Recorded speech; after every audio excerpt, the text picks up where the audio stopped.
You're in the Paracast, the gold standard of paranormal radio. And now, here's Gene Steinberg. Now, I have to say here on the Paracast that Chris and I do not pretend to be perfect.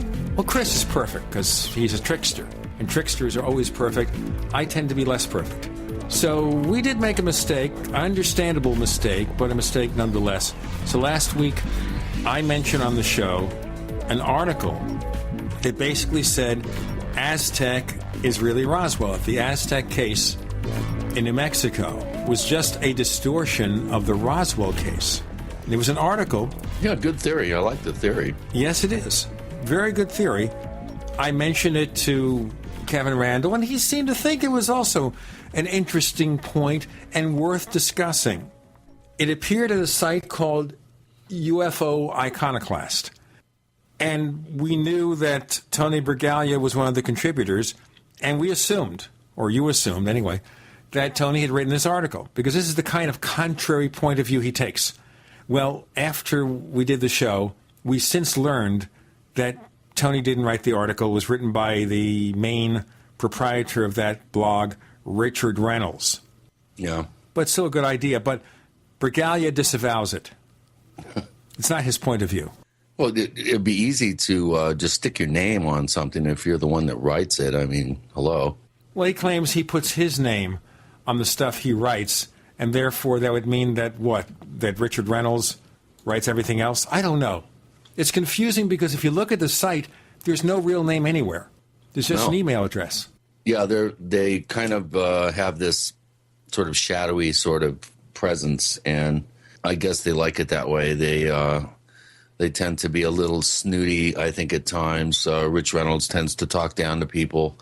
But they do come up with some good stuff, and I do visit the site from time to time when articles are posted. Of course, our friend Lance Moody is there, our arch skeptic thorn in the side. Lance has, I think, a page there, if I'm not mistaken. Well, Lance is fun. I mean, I enjoy hearing from him. He likes to push buttons, and sometimes he pushes the buttons in the wrong way, in the wrong parts of the anatomy, I guess. Yeah, I was going to say.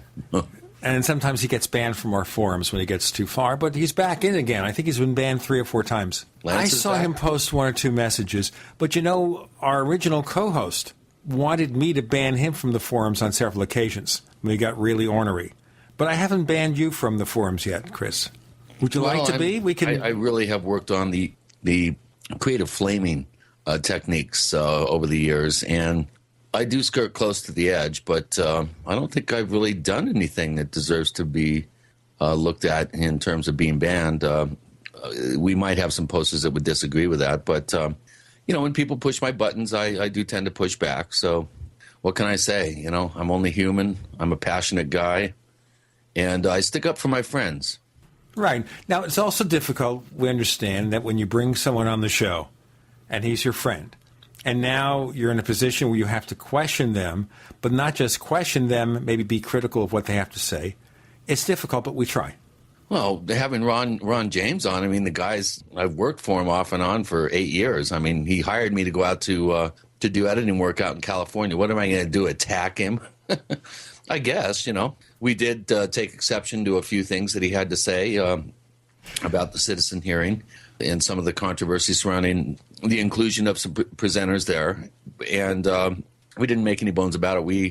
We felt that there were some questionable selections there, and he begged to differ, and we got into it a little bit and discussed it. Just because I'm friends with somebody, and a lot of the people that we have on the show, I'd say a majority of them I've known for years in some cases, and you know, I do have a certain amount of respect, just personal respect for people. You know, Mama raised me right.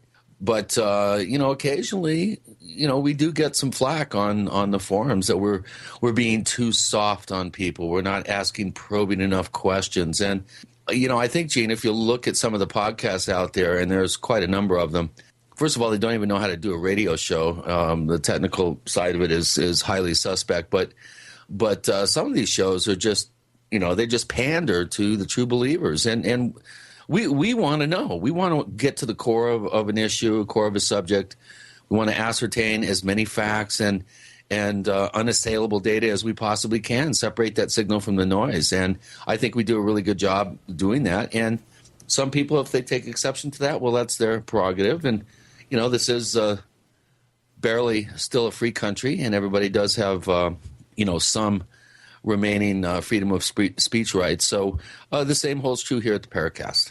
Yes, the NSA is watching us real carefully, but we do hope we have some sort of freedom to talk about the things we say. By the way, one of the figures in the book that we're going to discuss later in the show was actually visited a number of times by the government for things he said. Yeah. So that's fairly interesting, and we'll get into that a little bit later, because we're going to talk about two larger-than-life people whose lives were very much fiction stories a little bit later. But let me get back to Ron James. I think part of the problem, of course, is that he has a working relationship with people like Stephen Bassett, or maybe he's had too much of the Kool-Aid, because he believes absolutely UFOs are spaceships, the government knows what's going on, we just have to get them to disclose it.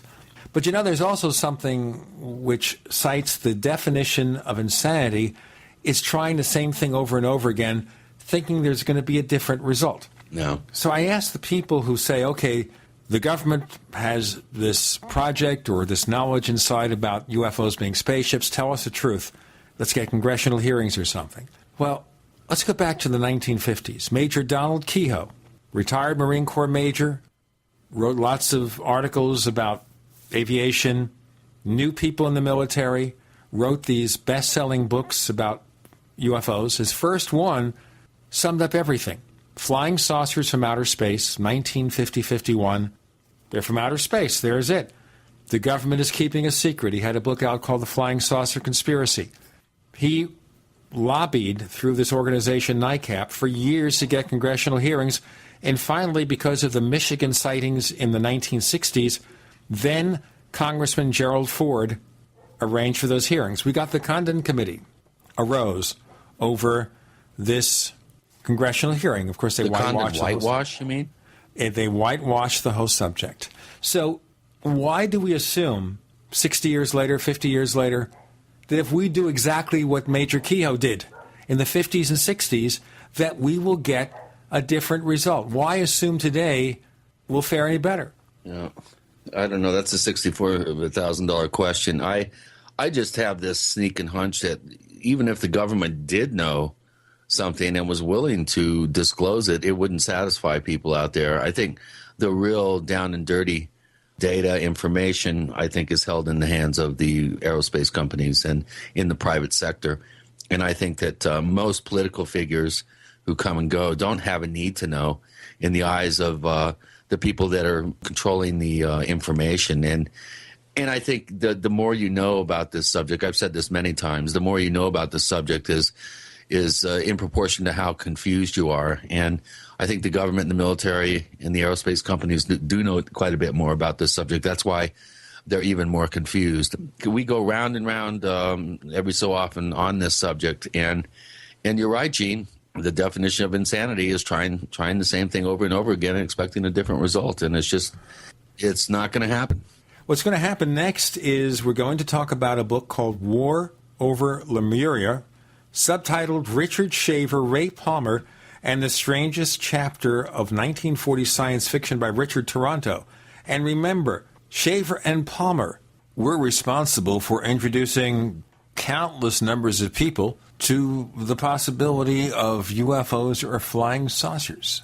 So there are lots and lots, did I say lots of important things to talk about here. They were larger-than-life figures. Fascinating.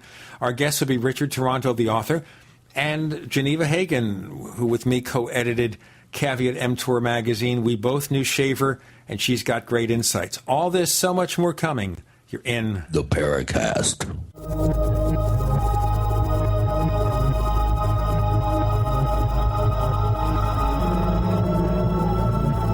Okay, so who is watching your home when you're not there? Help protect your home with a security system monitored by ADT. It's the leader in home security. Remember, ADT is the #1 monitoring service in the country. It comes with world-famous ADT yard signs. The monitoring cost is just $1 a day. You probably pay more for coffee. This is the safety for your family and your possessions. You can save up to 20% on homeowners insurance. Just call Protect Your Home, your authorized ADT dealer. Call now and get $850 of equipment and activation free. Call 1-866-778-3127. Call 1-866-778-3127. And here's our fast disclaimer. $99 installation charge, 36-month monitoring agreement at $35 to $39 per month. Call for terms and conditions and license numbers. Friends, this is Alex Jones for MidasResources.com. For more than 15 years, I have exclusively used Midas Resources for all my precious metal needs. Whether it's bullion or collectibles you're looking for, Midas Resources is simply the best. I own my gold as a hedge against inflation. This Federal Reserve fiat currency could go the way of the Deutschmark and the Weimar Republic anytime. In these historically dangerous times, it makes sense to physically hold gold and silver. Midas already has some of the best deals in the industry. But if you give them a call and mention the radio special, they will give you a list of the day's super specials. Midas brokers are standing by to answer all your questions at 800-686-2237. They also have a lot of informative free literature explaining the opportunities and risk of holding precious metals. They are ready to answer your questions at 800-686-2237. Again, that's 800-686-2237. Wouldn't it be nice to have one product that replaces more than 10, saving you space, time, and money? HempUSA.org has a complete full-spectrum vitamin mineral detox formulation called Micro Plant Powder Gold. Micro Plant Powder Gold contains 101 vitamins, minerals, probiotics, and iodine. Has a 100-year shelf life and is a perfect addition to any storage shelter. Make Micro Plant Powder Gold your choice. Call 888-910-4367 or visit HempUSA.org today. HempUSA.org has a revolutionary wonder food for detoxing the body and rebuilding the immune system. Microplant powder can help unclog arteries and soften heart valves while removing heavy metals, virus, fungus, bacteria, and parasites. Plus, it cleans and purifies the blood, lungs, stomach, and colon. Keep your body clean with Microplant powder. Order today at 888-910-4367 or visit HempUSA.org. Springtime is sale time at Herbal Healer Academy. Current customers know this is the time to save big and stock up at herbalhealer.com. New customers, welcome to the web's best place to save on vitamins, minerals, and more. Right now, Herbal Healer's spring specials include our 500 parts per million colloidal silver, all sizes on sale. CoQ10 with Hawthorne, Colon Enhancer, Sea Cucumber, Super Fem and Super Male Plex, plus glucosamine chondroitin, our best-selling liquid CalMag vitamin D, and our colloidal minerals, all on sale for spring at herbalhealer.com. And Herbal Healer also offers certificate correspondence courses in natural medicine. Enjoy same-day shipping and free online newsletter. Log on to our nation's leader in supplying quality natural medicine and education since 1988. Herbal Healer Academy at herbalhealer.com. We'd like to hear from you. If you have a comment or question about the Paracast, send it to news@theparacast.com. That's news@theparacast.com. And don't forget to visit our famous Paracast community forums at forum.theparacast.com.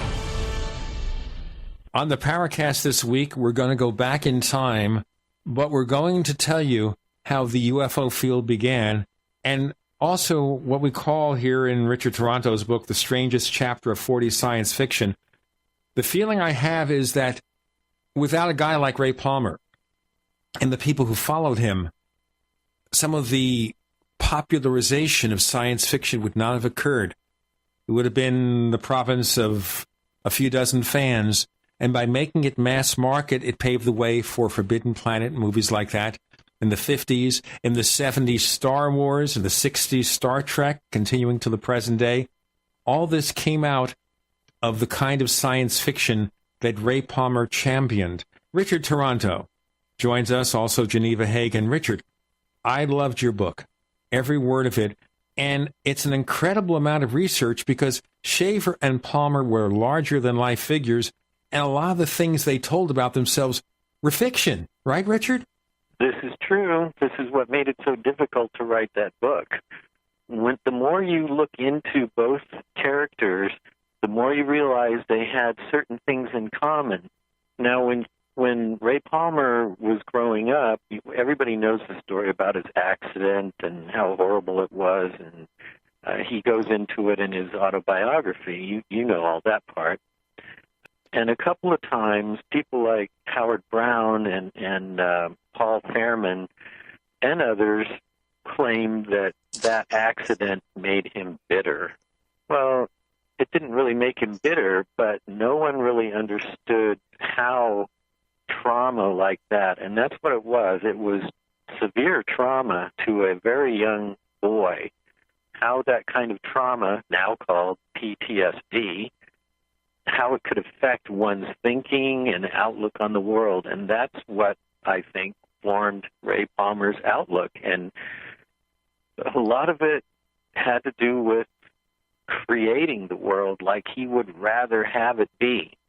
And that's what made it really difficult to separate fact from fiction when I wrote it. Where did you have to go to put the true story together? We know what Palmer wrote because all that stuff's available, but how did you go back to find the facts about his background, his experiences, and amazing stories about Fate magazine, about the stuff he did thereafter? Well, and, when he wrote Martian Diary, which became part of The Secret World, it had Richard Shaver's Rock book in there. He said that was going to be the official, final say on the truth. He was going to reveal all. This was the actual fact, and nobody could discount it after that because this was his official version of the story. Well, there were still so many discrepancies and non-facts in there. It was pathetic, like his education. He claimed he graduated high school. He didn't graduate from high school. I had to call every school in Milwaukee that was existent at the time he was a student to find out where he was, and that took me a while.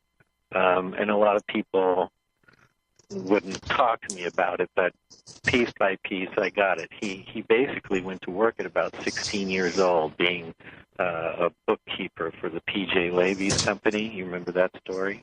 One thing we should mention for people who don't know the full story. As a small child, Ray Palmer was hit, I guess, by a truck, suffered severe injury, severe deformity. He was basically never grew beyond 4 feet 8 inches. He was also a hunchback, although he did stand upright. Mm-hmm.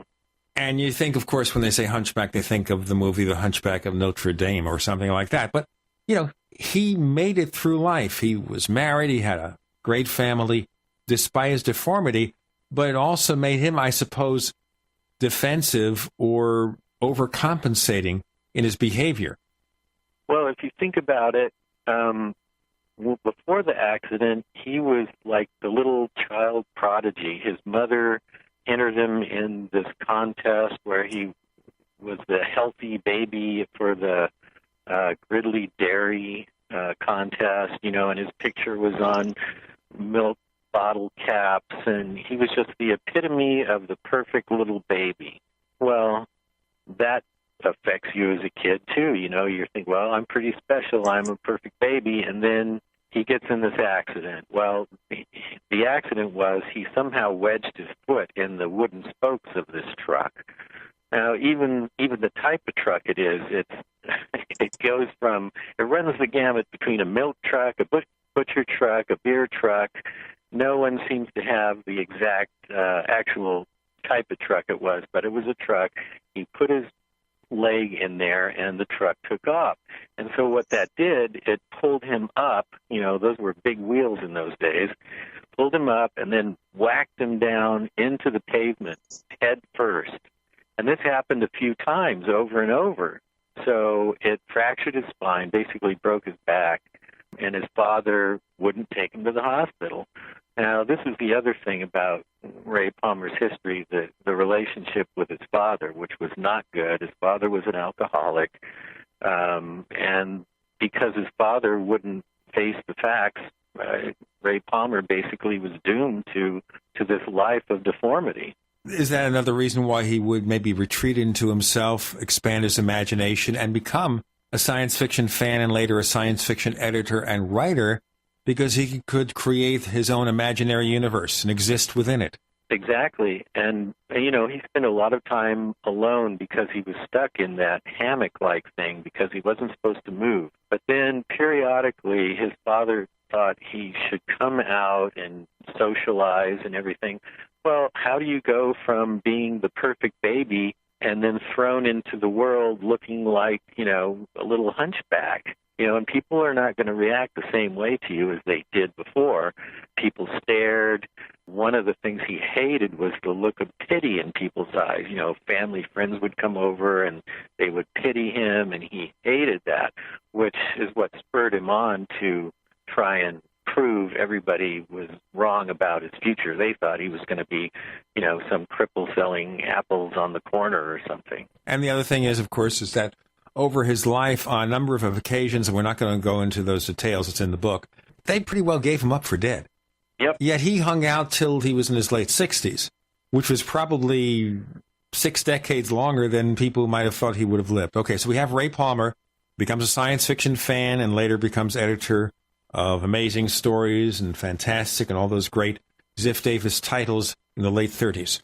Then we have the parallel universe there of Richard Shaver, who also had a fairly interesting background. Let's talk a little bit about that. We're going to have to do a break in a few seconds, so maybe I'll just point out something here that our listeners may know. I met Ray Palmer in 1965, talked to him on the phone a few times after that.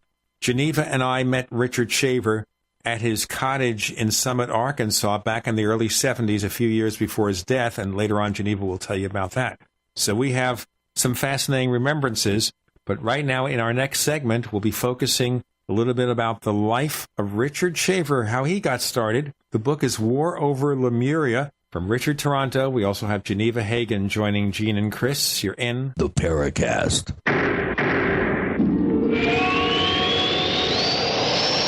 The GCN Radio Network, providing the world with hard-hitting talk radio. GCN. Great talk radio starts here.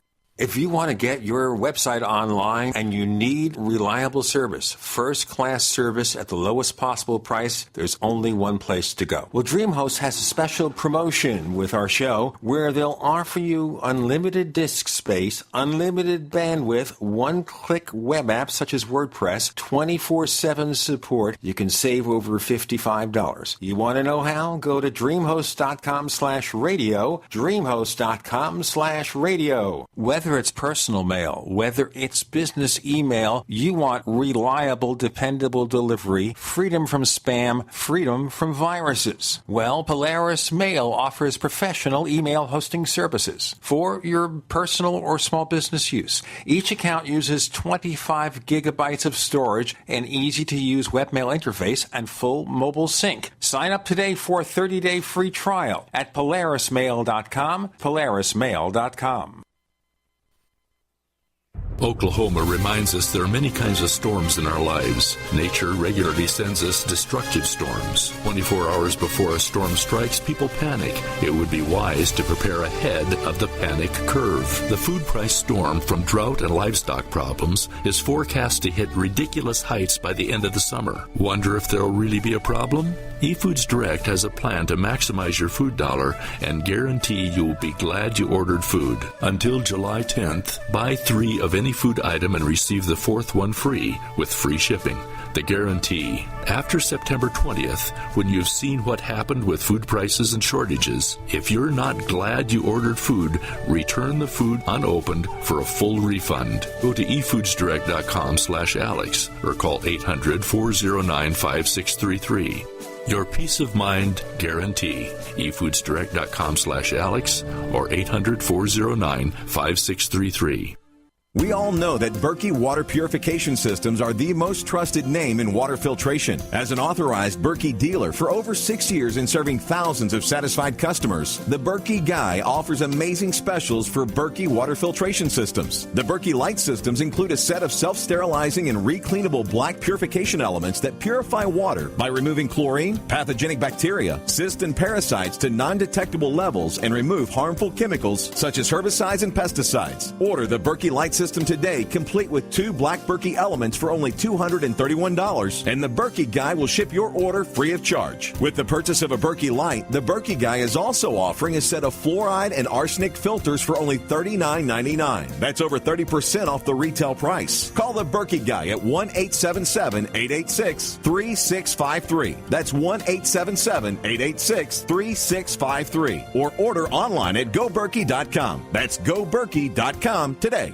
Digestive health is the key to wellness and elimination of toxins. That bears repeating. Digestive health is the key to wellness and elimination of toxins. And Pro EM1 Daily Probiotic Cleanse is the key to digestive health. Pro EM1 is a powerful liquid probiotic, strong enough to cleanse, gentle enough to use every day. Pro EM1 is dairy, wheat, and soy free, contains all natural and certified organic ingredients, contains no preservatives or animal products, supports a healthy digestive and immune system, supports weight loss, improves absorption of food nutrients, aids in controlling yeast infections, is never freeze-dried, and uses 3 groups of live, viable, beneficial microbes to cleanse and remove toxins. Order Pro EM1 Daily Probiotic Cleanse at Terraganix.com, spelled TerraGanix.com, Terraganix.com, or call toll-free 866-369-3678. That's 866-369-3678. Pro EM1, the raw probiotic.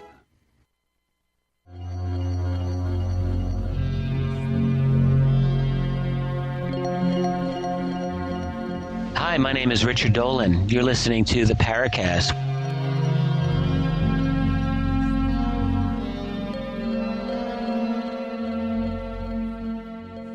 Richard Toronto is with us. We have Geneva Hagen joining Gene and Chris. We're talking about Richard Shaver and Ray Palmer and all the wacky stuff that happened in 1940s science fiction. So now the course of life.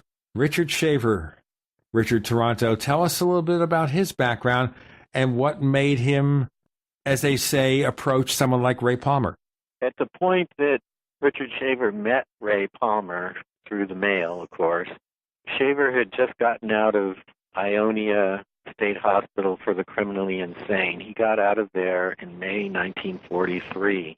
After that, Shaver went back to his parents' home in Bartow, Pennsylvania. They had a little 3 or 4 acre farm there, and it was kind of a restful place for Shaver to be, and he was recovering from about 10 years incarcerated, although he had escaped a few times, the longest being about from 1937 to sometime in 1938. So almost a year he was on the lam. Now, we should tell our listeners that at least the first incarceration, he may have been railroaded to that. Why was he incarcerated?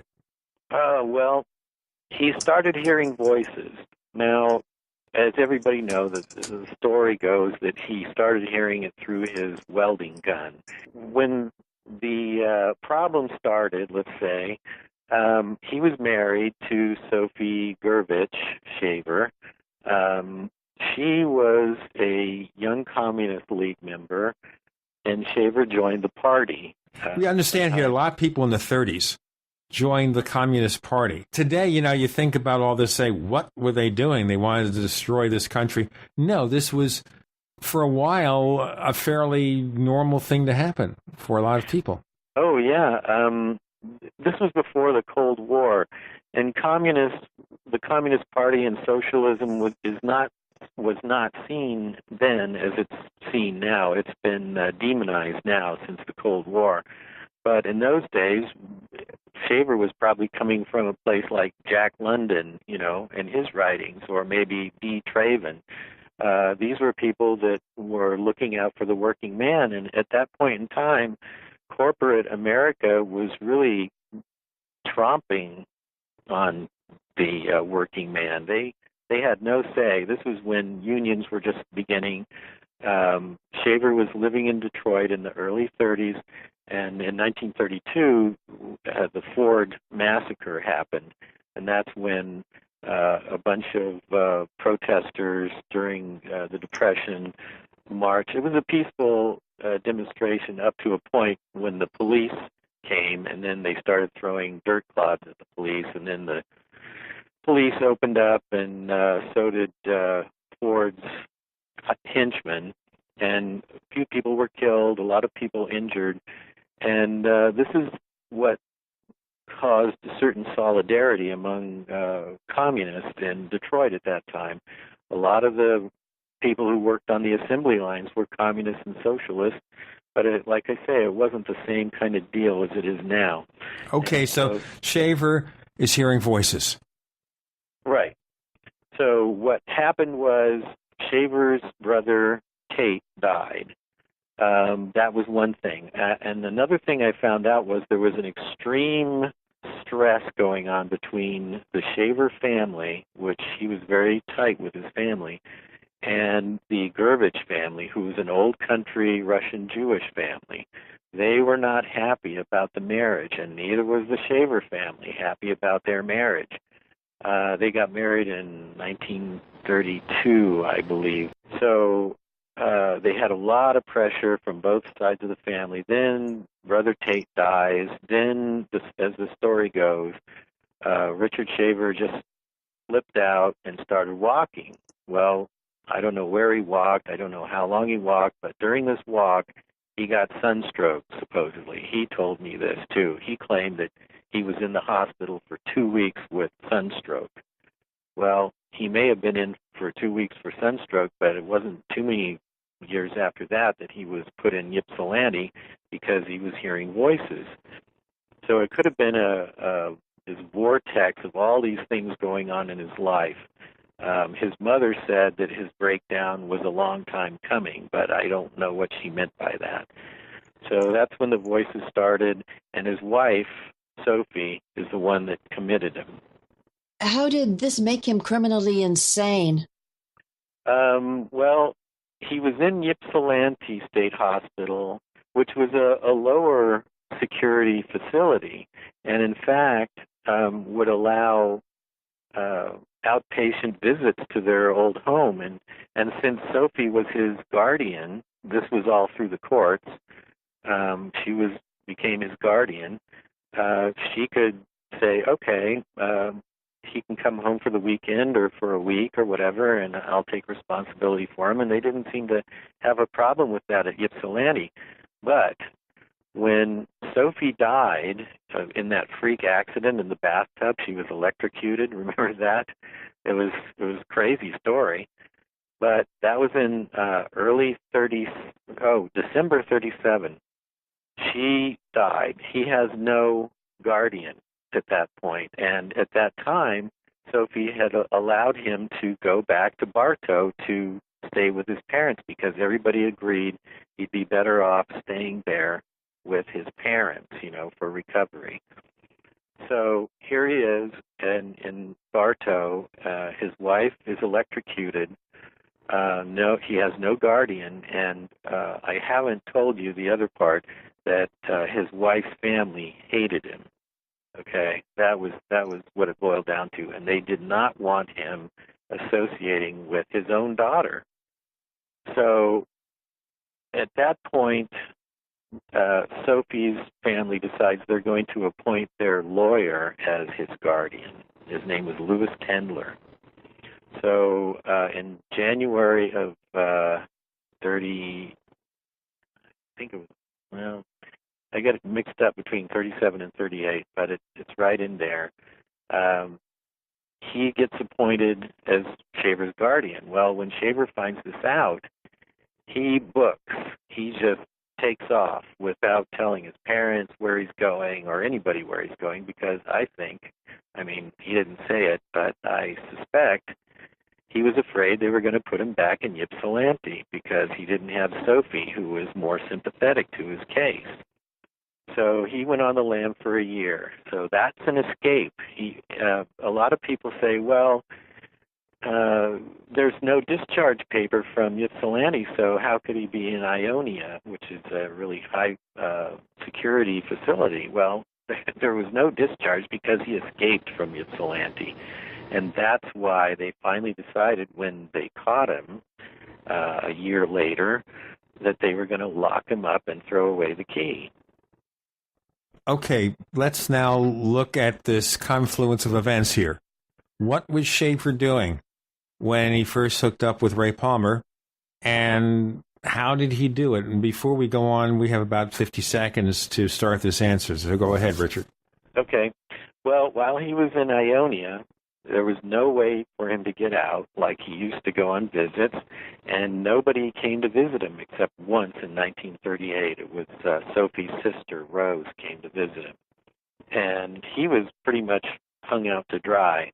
So he had plenty of time to ruminate and think, and he did a lot of writing, and he did a lot of research in scientific matters. And that's when he started writing his science down. You know, D&T physics and electrochems and the mech and all this stuff. He was, I don't know what was going on with him, but he could have been having visions, but he was also having shock treatments there, too. We'll get into more of Richard Shaver and Ray Palmer and what went on in science fiction and where it led. In fact, it led to the beginnings of the UFO field. The book is War Over Lemuria with Richard Toronto. We also have Geneva Hagen with Gene and Chris. You're in the Paracast.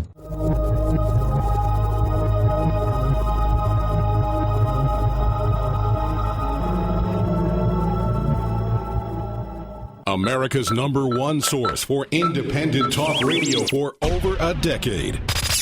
We are the GCN Radio Network. Is there a secret UFO agenda? Do strange creatures from the darkest corners of the mind roam the earth? Is there evidence for mind control, time travel, or devious government conspiracies?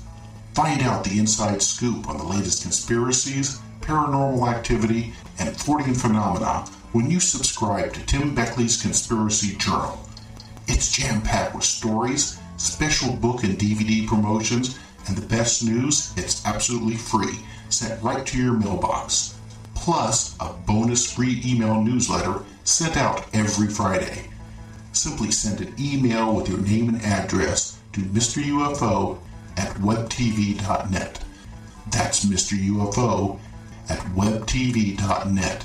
Find out what they don't want you to know. Hi, my name is DeRay, suffering from migraines, having Botox injections in my head and neck to alleviate pain, costing $1,500 out of my pocket. I discovered Dr. Ortman and Gentle Touch chiropractic adjustment called Nuka. I'm migraine-free since my first adjustment. Thanks for giving me my life back, Dr. Ortman. I wish they prescribed you instead of Botox. Thanks, DeRay. Putting the bones back in place is only half of the solution. We designed a nutritional supplement program the body can handle, actually absorb, providing nutrients, targeting the problem area. Between Nuka and nutrition, we will have you on the road to a faster and more permanent recovery. Look us up on the web at drortman.com or call 952-303-9124. Let us help you feel better faster. Wellspring Spinal Care at 952-303-9124. Again, that's 952-303-9124. Or on the web at drortman.com. Got a simple question for you. Can you sell? Yes? Okay. Can you sell the intangible? If yes, and you'd like to work 9 to 5, Monday through Friday, with no overtime, no weekends, if you're passionate about not closing sales, but about opening relationships, if you truly have a desire to serve global clients who need your advertising expertise, and you're local to the Twin Cities and Burnsville, are hardworking, self-driven, with experience in sales, marketing, or advertising, are personable and a whiz on the phone, GCN wants to talk with you right now. GCN, the Genesis Communications Network, is one of the largest largest independent talk radio networks in the world, and we're hiring right now. We offer benefits and an excellent commission structure. Experience preferred, but we'll train the right person. Is that you? Submit your resume today to advertise@gcnlive.com. Again, that's advertise@gcnlive.com. Come work with the Genesis Communications Network, an equal opportunity employer. Hi, I'm Dr. Joel Wallach, veterinarian and naturopathic physician. The Dead Doctors Don't Lie guide with an important message. Take charge of your health. Do not continue to blindly follow the system that has failed us all. I appreciate GCN listeners because you're open-minded and intelligent. If our system is so great, why is it that the United States, the USA, ranks nearly 60th worldwide in longevity and number 1 in obesity? All the while we spend more money than all the other countries combined annually on unnecessary healthcare procedures and toxic drugs. It doesn't take much to get on track. Not with the government or pharmaceutical companies, but rather you in control of your own health with a basic understanding of nutrition and supplementation. FDI Longevity has the finest quality health, sports, and energy supplements available. GCN listeners are invited to join our team of people who want to stay healthy well into old age. We are currently looking for specialists to represent FDI Longevity and Save America. To buy products at wholesale prices or join our business team, go to gcnteam.com. That's gcnteam.com. Support GCN. Get healthy. Hi, this is Don Ecker, and you are tuned into the Paracast. Let me tell you what, you're going to hear stuff here that you probably won't hear anywhere else. Hear that, George Snorri? Now, ladies and gentlemen, after we go through this history and very quickly what happened with the Shaver mystery, we're going to mention the fact that I did meet Ray Palmer.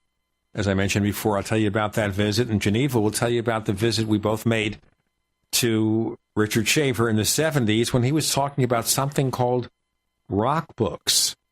Okay, Richard Toronto is author of War Over Lemuria, talking about the fact that Shaver was put into mental institutions, probably railroaded there, but at some point he created this new alphabet, the man-tongue alphabet, which is what he sent to Palmer, right?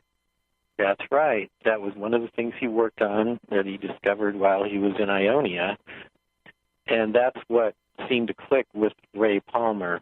And another incident, there's so many of these little incidents, you know, these little miracle incidents in their lives. And as I pointed out in the book, if it weren't for Howard Brown, I don't think the Shaver mystery ever would have happened. Tell us the story. This is fascinating here.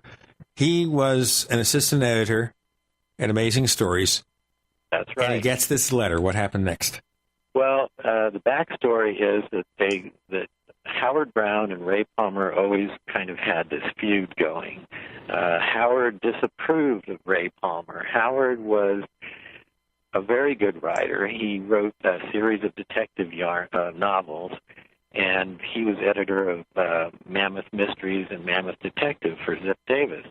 But he had to do what Ray Palmer told him to do because he worked as his assistant also. And Ray Palmer never let him forget that. So here, Howard always got stuck with mail duty. So he was reading this letter from Shaver, and he just couldn't believe his eyes, and so he made fun of the letter. And Ray Palmer was there, and he was listening to all this. And like I said, if Howard had just thrown the letter away and kept his mouth shut, and kept his mouth shut, that would have been the end of it. Ray Palmer never would have met Richard Shaver. But it's irony that Howard Brown, one of the biggest critics of Ray Palmer and the Shaver mystery, actually helped create the whole situation, and I don't think that irony was lost on him. That's how it all started. I love your description in the book where he throws the letter away and it's fished out of the wastebasket. It's smoothed out, and then he's told to print it in its entirety. I love that little. It's just a fascinating little bit there. I wonder, by the way, before you finish your question there, Chris, whether Palmer partly did that to spite Brown. Chris? Ray Palmer, it seems to me, never having met the man, but it seems like a lot of things he did always left room for interpretation. You didn't know if he was serious, whether that twinkle in the eye was some sort of a vindictive agenda, or, you get this real sense of Palmer. He was a real trickster in many ways. And I love the section also, Richard, in the book where they printed a request for, ancient language experts or linguists to look at this alphabet, and they got 100 replies. And then when the story came out of where the alphabet came from, nobody would touch it. That's right, yeah. And that's the way it went with Shaver. He would propose. He was always great at proposing all these ideas, but then as soon as people heard, where he was getting his information, they just didn't want anything to do with it. Now, that's the big thing here, too. The stories originally came out as science fiction. Right. Right. Heavily rewritten, edited by Palmer. But Shaver's truth was that there were caves down there. Tell us more. Well, Palmer, didn't want to say that at first, and that was one of the first of many gaffes to Shaver. Ray Palmer called it racial memory. He didn't think that the fact that Shaver had visited caverns and found all this out as fact would work. So he said the whole story of I Remember Lemuria was Shaver got it from racial memory. But after that issue and so many people wrote in, then Palmer felt a little more emboldened and decided, yeah, okay, we'll go with what Shaver's telling me, that this is, fact. He was there. He was in the caverns. And as time went on, Palmer even started to claim that he knew certain things about Lemuria and Mu, that he was sort of a reincarnated person from, the elder time himself, and that we should all of us reincarnated Lemurians should gather around and support each other and everything. I have a question as to how many subscribers they would have had at that time, and of those, how many people wrote in? Well, Palmer always said that the Shaver Mystery increased their circulation by 50,000.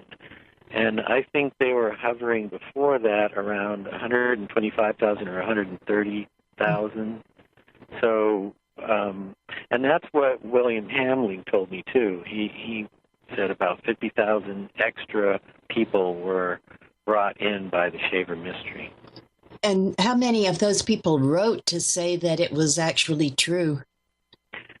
That is up for grabs. Nobody knows for sure. Palmer once described the letters as like a stack standing 4 feet high in front of his publisher or whatever. There was always talk of these thousands of letters, but Shaver even said that he never really got to see the letters.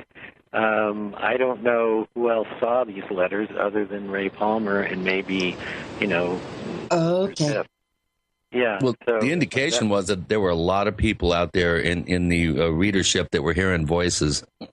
Oh, yeah. Well, it still happens, so it was going on then, too. Exactly. And what I found interesting is how far we've come, because now there's the Hearing Voices Network, a support group for people who hear voices. And as I point out in the book, more than just the Shaver Mystery being some interesting science fiction series, it was a venue, a place for people who did hear voices to go for support. It was like, wow, here's somebody else that's hearing voices, and they're kind of saying what, I hear. And he was ahead of his time, really, in psychological terms. If you look at it in psychological terms, Amazing Stories was becoming sort of this psychological support group for people who were hearing voices.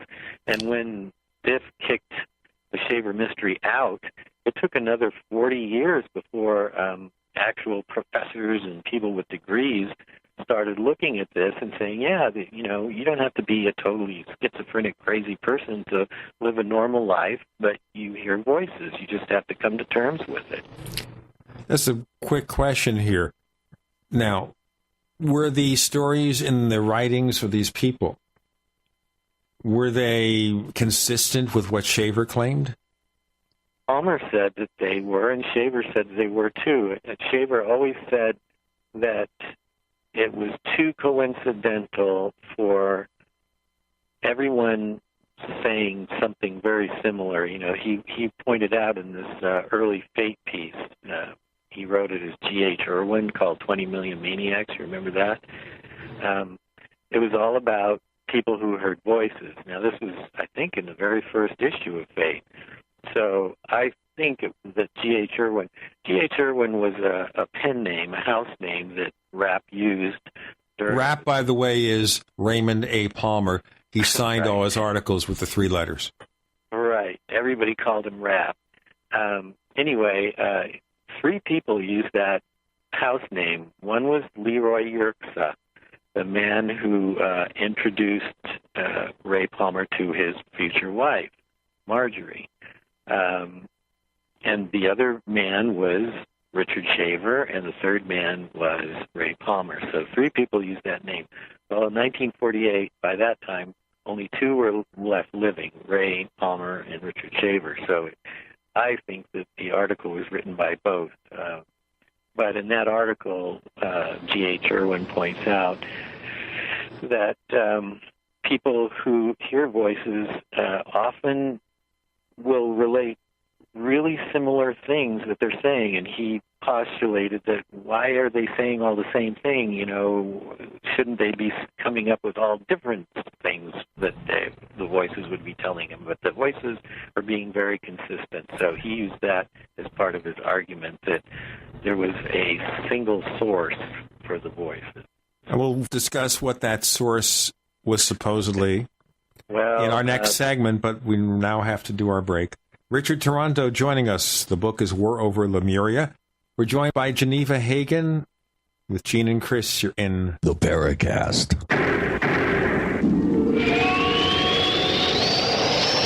Are you tired of searching for great talk radio? Something more important. Search no more. We are the GCN Radio Network.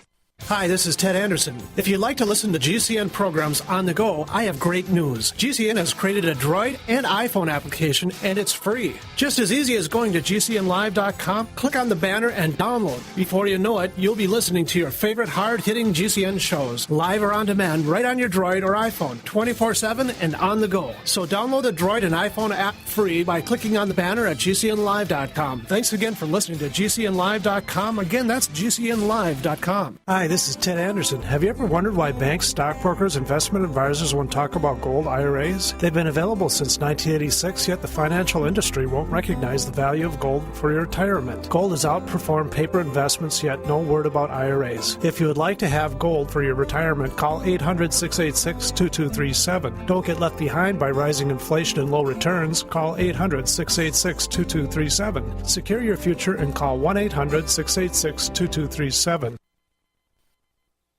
Heart and Body Extract continues to receive positive testimonials from people who have experienced amazing results, like Reed. I just wanted to send you a quick but a very big thank you for Heart and Body Extract. I've been on the formula for nearly a month now, and the improvement in the circulation of my legs has been simply amazing. Reed was facing a tough choice. I was facing surgery due to the severity of the 100% blocked arteries in both my legs. And my decision, waiting for surgery, to say no and try Heart and Body Extract instead, has been thankfully the right decision. And the result? I can now walk up steps without noticeable pain. Order Heart and Body Extract at 866-295-5305, 866-295-5305, or hbextract.com. Heart and Body Extract for a long and healthy life.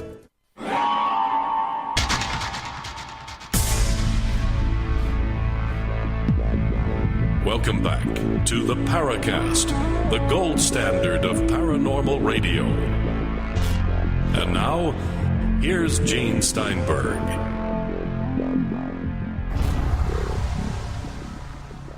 So now we're focusing on the core claims of Richard Shaver, what the voices are telling him, what he may have even experienced. The book is War Over Lemuria by Richard Toronto. We're joined by Geneva Hagen this week.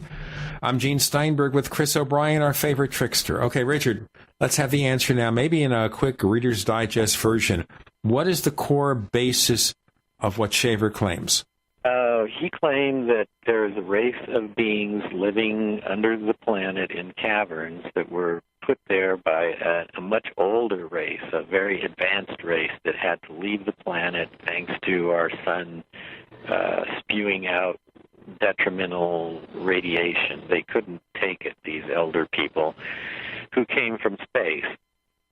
They were living on Earth at a time when it was a benevolent place, but for a time they decided, well, we're not going to leave yet, we're going to go underground. So they went underground. They had advanced technology.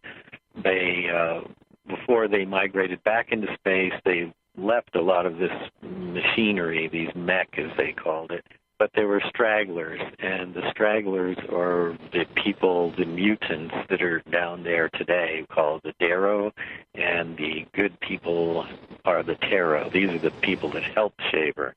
So there were these two forces at work that were constantly using these rays. You know, I should point out that this follows the exact scenario of the influencing machine of psychiatry of the schizophrenic personality. This came out around the turn of the last century. There's been a lot of cases of people who feel that they're being rayed by some source somewhere, and a lot of times it's underground, can be elsewhere. But Shaver was displaying all of the symptoms of a schizophrenic that was feeling he was controlled by some outside source. So that was the core of his teaching, was that these evil beings were causing humanity all kinds of problems, and he acquired a lot of information from ancient scrolls, these thought records that he accessed while he was down there. This could have been the time that he was in Ionia. I'm not sure if it was exactly that time or if it began while he was in Ypsilanti, but it happened during time when he was in one of those places. So in the sense here, he was in a trance or dreaming, one feels, when he felt he went to the caves and had these encounters. Yeah, I've got accounts from people who actually have seen Shaver in trance. He would slip into these trance-like states, and that's when they would hear the voices coming from Shaver. Now, one thing Palmer told me that freaked him out, and I don't know whether you mentioned much of it in the book, and that is he went to Shaver's home in Bartow, Pennsylvania one time, heard the voices, but he said it couldn't have been from Shaver because sometimes the voices would speak at the same time. They'd overlap each other. Mm-hmm.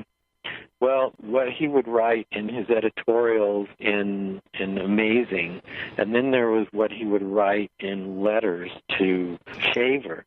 Now, there were a lot of letters that he published in the Hidden World, just scads and scads, pages and pages of these letters from Shaver, and then some from Palmer to Shaver. And in one of those letters, Palmer does say, you know, you're telling me that, you know, it's a woman at a control panel down in a cavern, but, you know, how do I know that? You know, I mean, you're telling me this. How do I know it's not some occult thing like on the astral plane? Or and that's what got Palmer interested more in the occult and metaphysics, was this whole aspect of where these voices were coming from, and he didn't seem to think that they were coming from caverns below our feet. He kind of combined it with the Owaspie Bible and put the voices and the influences as coming from someplace about 100 miles up in our atmosphere. Now, we should mention also that Shaver always maintained there were physical experiences. But now let's get to the next segment of this, which is that what happened in Amazing Stories and the reader reaction. Because, first of all, one of the things that Palmer did when he became editor of Amazing Stories, he made it a mass-market science fiction magazine.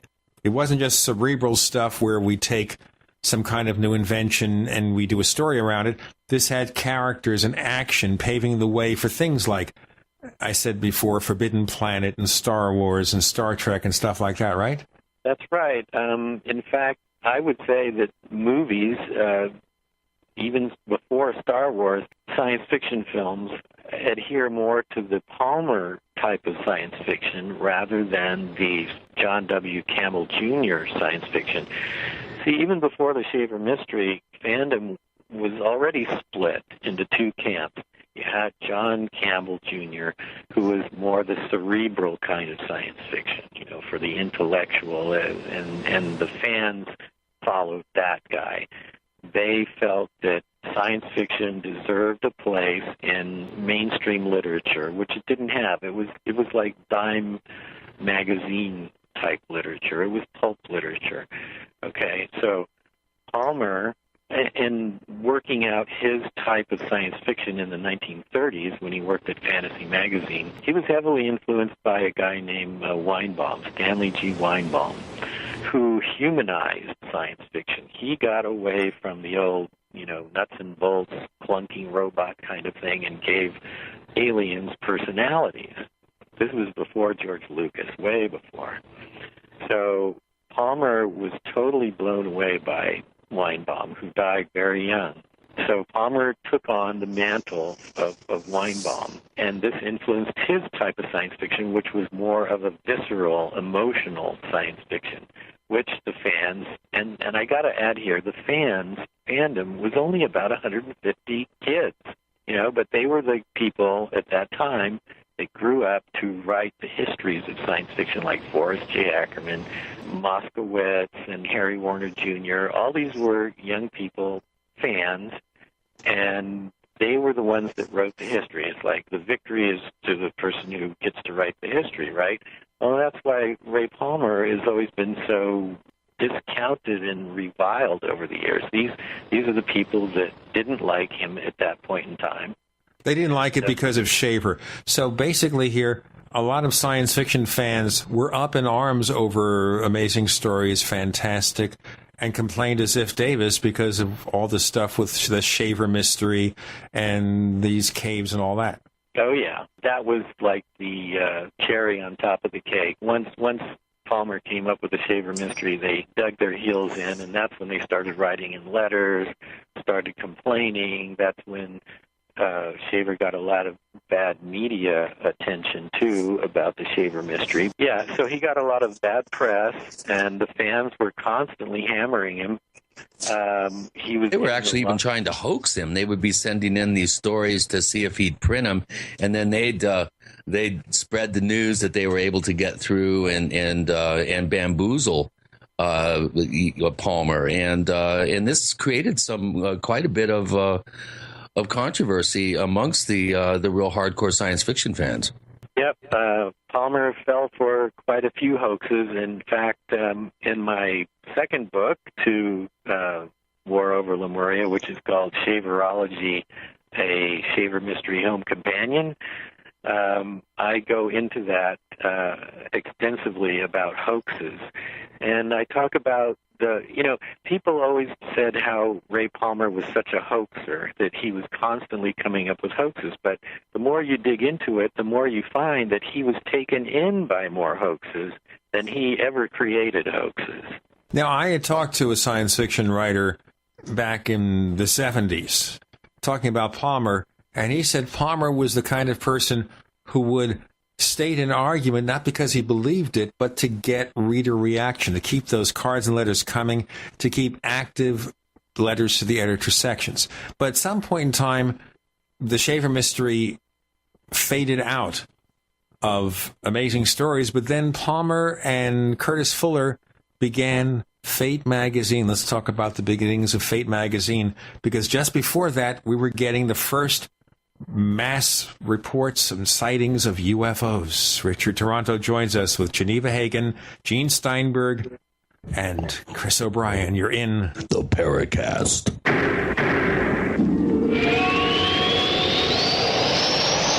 Attack of the Rockoids has been well received by critics and readers alike. It's a thrill-a-minute story you'll never forget. A former U.S. military intelligence officer is haunted by intense dreams about a beautiful woman pleading for his help after a terrible battle in outer space. But the dreams turn out to be true and thrust him into a telepathic love affair with a woman whose faraway planet is intent on destroying the Earth. And now the gripping tale continues in The Coming of the Protectors.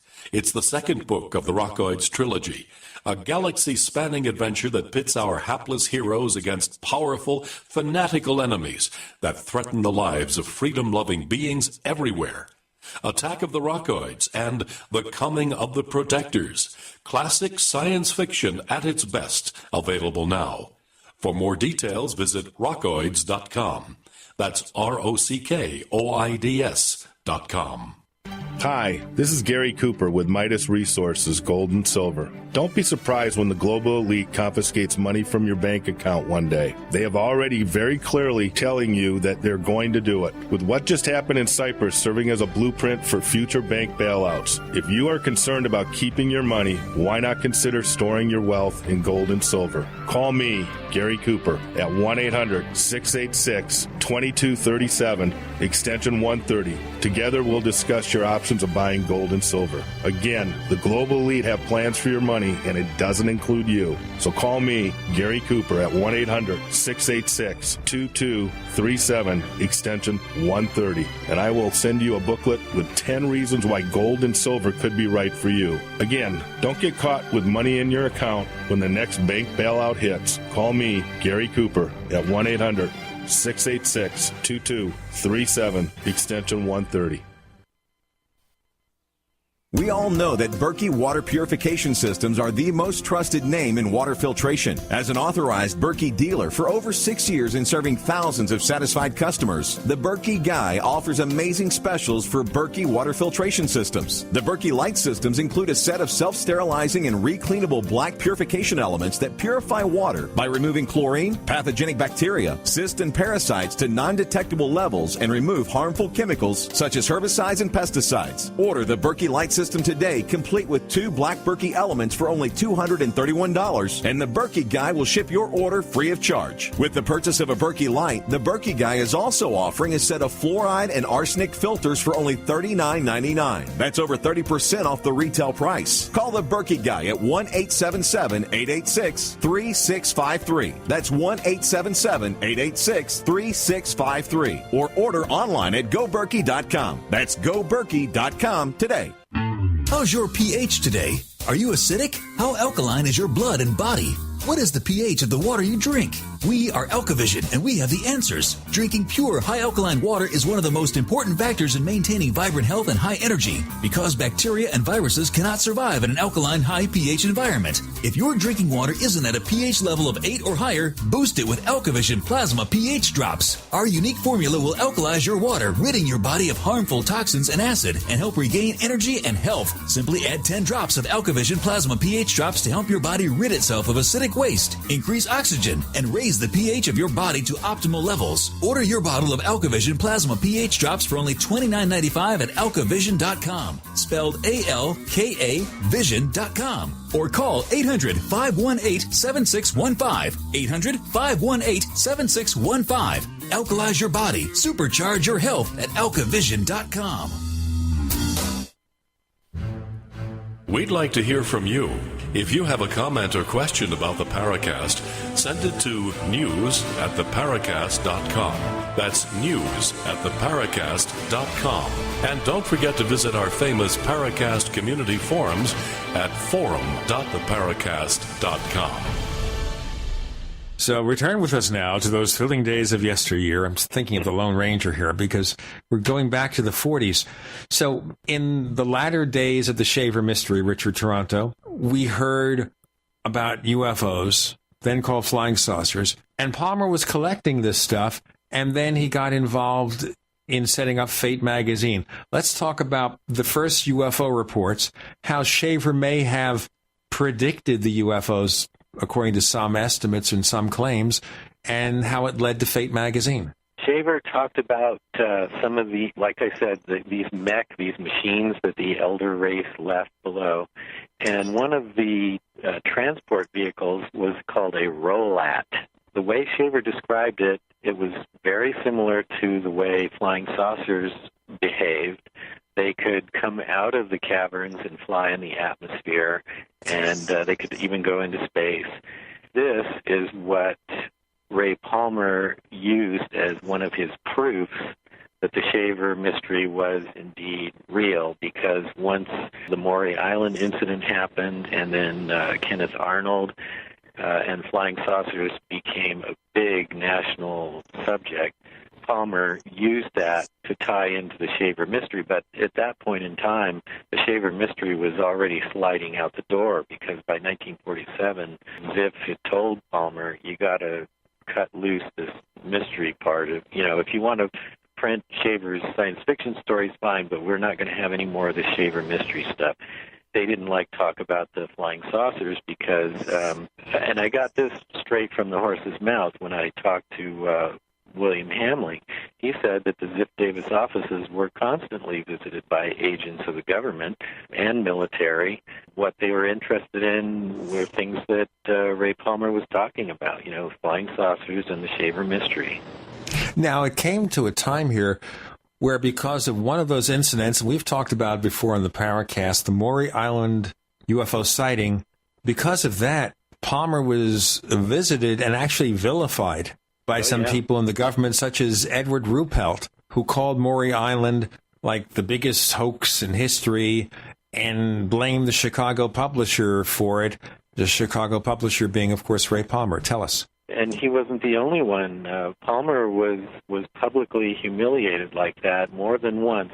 Martin Gardner, in his book, Fads and Fallacies in the Name of Science, he just raked Palmer over the coals for that and said that the two guys that were behind the hoax just did it because this is what the Chicago publisher wanted them to say, that these fragments that they picked up on the beach actually were produced from a UFO. And the crazy thing is that even though that incident, and you say you've gone into it, so maybe your listeners know, that two Air Force officers died in an air crash because of them going up there to investigate this, and then their plane mysteriously crashes with the so-called UFO debris on board that was never recovered. And yet the two guys that were involved, Harold Dahl and Fred L. Krisman, were never prosecuted. I mean, that's totally crazy. They fabricated a situation that dragged in the Air Force intelligence. Two people died, a plane was lost, and the only person that was blamed was Ray Palmer. And what could Ray Palmer do except, as I gather, the only thing he really did was to ask Kenneth Arnold, who saw the 9 disc-shaped objects over Mount Rainier, folks, while flying his private plane. He was dispatched to go to Tacoma, Washington, to figure out what was going on. Yes, he was, and he was not too happy about it after a while, because Krisman and a lot of people, now there was a Steam Shovel Press book, you probably know it. What was it called? The Krisman UFO Conspiracy or something like that by Ken Thomas. That was a very well-researched and huge book on that whole incident. And it seemed to me that it was a setup. To me, it was a setup. They wanted to publicly humiliate Ray Palmer by sucking him in. But Ray Palmer was a sucker for suckering into it, because Krisman had written a couple of hoax letters to Fantastic Adventures and Amazing Stories. And later, Ray Palmer said he didn't really believe those letters. But when Krisman called him up and said, hey, I've got this flying saucer debris here, what did Ray Palmer do? He sent Kenneth Arnold out there to investigate, and he got even deeper in the whole mess. By the way, why did Palmer and Curtis Fuller found Fate magazine? Well, Ray Palmer knew that he wasn't going to be able to publish the kind of material that he wanted to publish, like flying saucers and shaver mystery, things like that, and metaphysics. He was getting more and more into metaphysics. So he knew he was going to quit Ziff Davis, and he did that in 1949, but he wanted to have something going on before he quit. He wanted to found his own publishing house, which he did, and that was Fate magazine was the first offering in 1948 spring. And interestingly enough, Richard Shaver had signed the corporation papers, as well as Chester Geyer, and I think Hamling's name might have been on those papers too. And that was the beginning of kind of an incestuous relationship between Rapp's inner circle, as it was called, by Hamling, where they were constantly signing these incorporation papers, and it eventually got Ray Palmer and Richard Shaver into a lot of trouble. We'll go into what happened there in a moment, but I kind of think in retrospect that with Fate magazine as a mass market publication, that very much kept the UFO subject alive in the late 40s and early 50s. Oh, yeah, it did, because practically every issue there were flying saucers on the cover, and Ray Palmer knew he was riding the wave of interest in flying saucers. And after World War II, people were just dying to get away from the war, and the atomic bomb had been dropped. Atomic energy was really big. Space flight with the U-2 rockets that the Germans were using, everything was converging into a new age that we were getting into, and the flying saucers were part of that. All right, let's kind of move very quickly here, because there's a lot of things I want to talk about with regard to my encounters with Palmer and Shaver and Geneva's encounters with Shaver, and that is Palmer eventually left Fate magazine and started his own company with publications of his own. Search, first called Mystic, kind of a alternative to Fate magazine. Was there a falling out between the Palmers and the Shavers? I've heard a couple of stories about this. There was. It was kind of an on-again, off-again thing. Dottie Shaver, Richard's wife, would bring it up to me occasionally, but she would never go into it. She just said there was a cooling off between them. But yet, and this was up in Wisconsin when Shavers were living up there, and then the Palmers came to live there too. 1950 was the year the Palmers moved to Amherst, and 1949 is when the Shavers moved there. But it didn't seem to shut off their friendship at all. They would still come over every Saturday night, the Shavers would, and they would play chess, and they would have Ray Palmer's potato pancake dinners. Okay, but that was Palmer and Shaver. I was thinking of the Fullers and the Palmers. The Fullers. Right, and we'll get into that in a moment. We have Richard Toronto joining us with Geneva Hagen, Gene Steinberg, and Chris O'Brien. You're in the Paracast.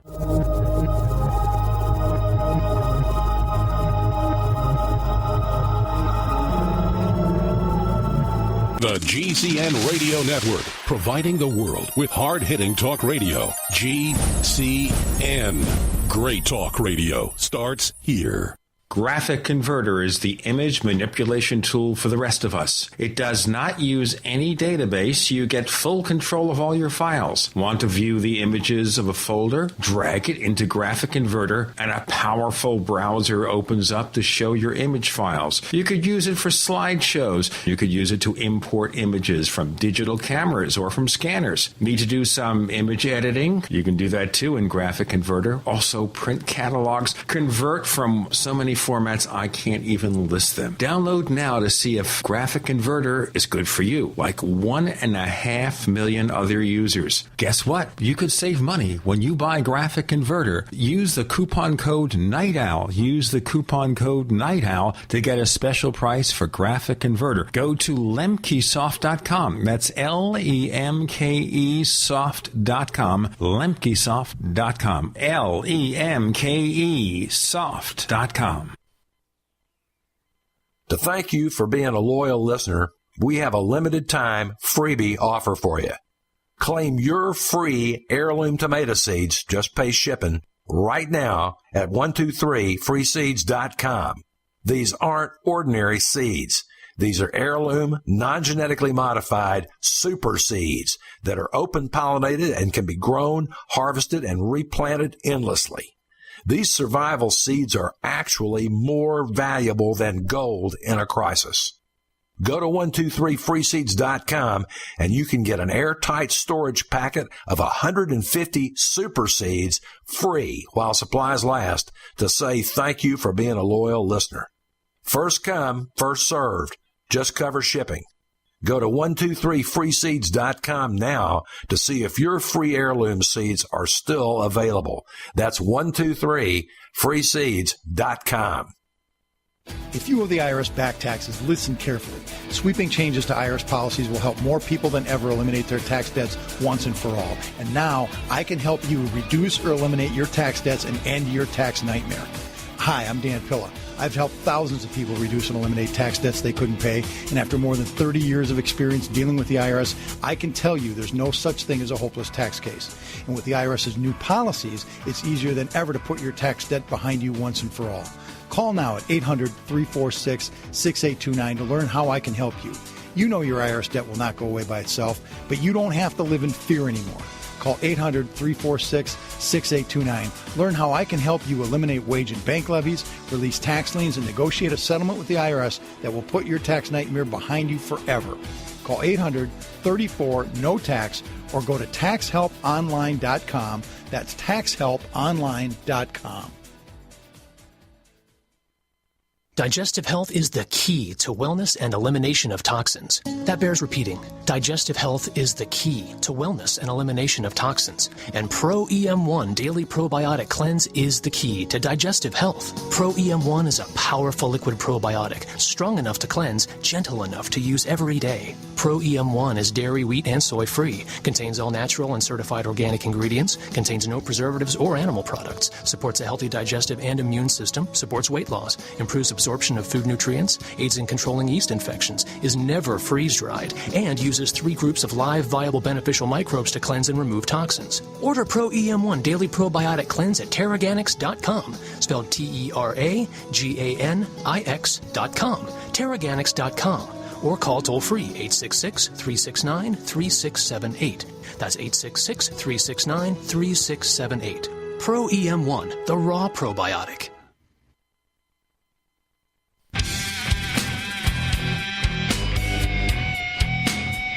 This is Kurt 70, author of UFO Mysteries, and you're listening to the Paracast. We're going back through time. War Over Lemuria is the book from Richard Toronto about Richard Shaver and Ray Palmer with Geneva Hagen, Gene, and Chris. Now, I've heard different stories about this. We had Jerome Clark on the Paracast once, and he talked about the falling out between Ray Palmer and Curtis Fuller over Fate magazine, and another reason for him to divorce himself from that publication when he moved to Amherst, Wisconsin. I didn't hear that as a reason that he moved to Amherst, but I wasn't privy to that information. Point is, Palmer starts his own publishing house. And it's interesting to then segue over how it changed the lives of many people. So we had Flying Saucers magazine, which came out every month, every 2 months, whatever. And it had a little segment in there, a free area called Saucer Club News. And it was people, mostly by teenagers, who would start their own flying saucer clubs like I did. And they get in touch with other people. And strangely enough, these all became our lifelong friends. But in 1965, I was working, this is still as a teenager, I'm not as old as I look, for Jim Mosley at Saucer News. And Jim organized this trip to Chicago, where we met up with a guy named Dale Reddick, a UFO researcher, Rick Hilberg, and I think somebody else, I don't remember who, but it was Jim, myself, probably Alan Greenfield, who's also been on the Paracast. And in Chicago, we met up with Jacques Vallée. He had a book out called Anatomy of a Phenomenon, if you remember. So we had one of the first interviews with Jacques Vallée, had a pleasant time. We decided to go up to visit Ray Palmer. And so this is in 1965. We drive up to this small town, and we kind of get lost. Amherst had a population then of about 500 people. And so we asked somebody at the gas station, do you know Ray Palmer? Of course we do. We didn't realize he was a pillar of the community and everything. And they sent us to his home. And we kind of expected modest surroundings. And he had this huge house with beautiful picture windows overlooking a little river called the Tomorrow River. So once we got there, I knew already what Palmer looked like, about his deformity, and you really didn't think about it after you met him. You talked to him for a while. Real pleasant guy. And I asked him a key question here, which I guess started part of the feuding with Richard Shaver. And I asked him some questions about the Shaver mystery, and he came out with the fact that Shaver spent the time in a mental institution when he claimed he was in the Capes. And that's where things really got out of hand, because I then conveyed that to Shaver, and Shaver said, no. It was a real experience. Palmer was wrong, but it was a fascinating sort of situation there. Yeah, I know Shaver's mom was really upset when Ray Palmer let the cat out of the bag about the asylum. She wouldn't talk to Ray Palmer after that. Now, that's a good question, too. It happened to me in '65 that we got this information. I hadn't heard it before. Is that the first time he revealed it?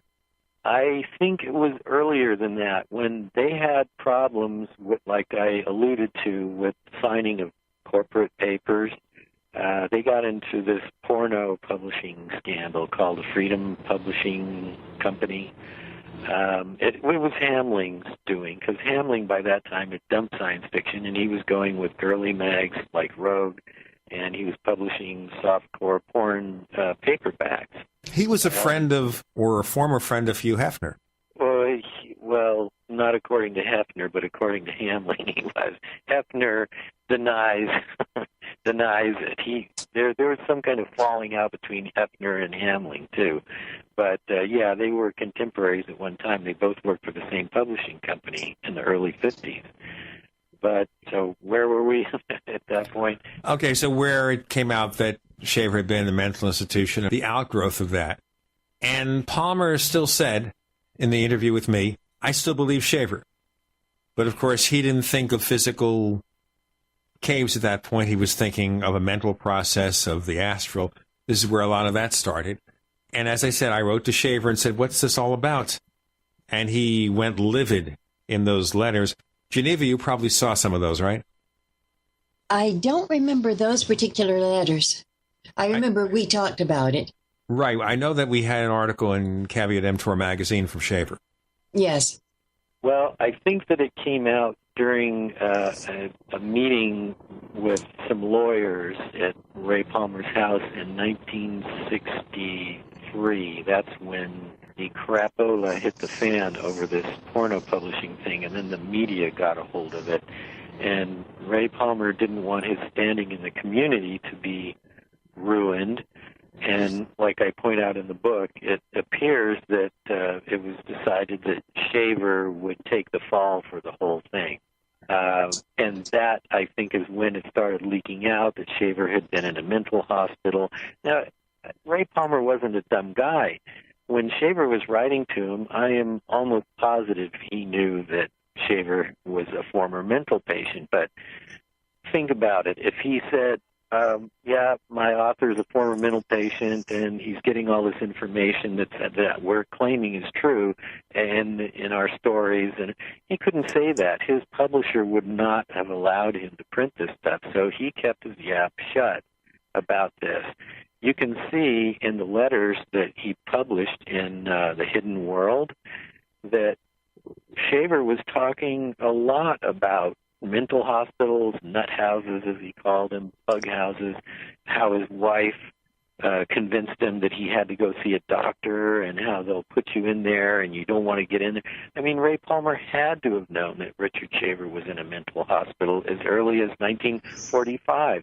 But if he had said that, it would have looked pretty bad on Ray Palmer for taking advantage of someone like that, and that's what people would have said.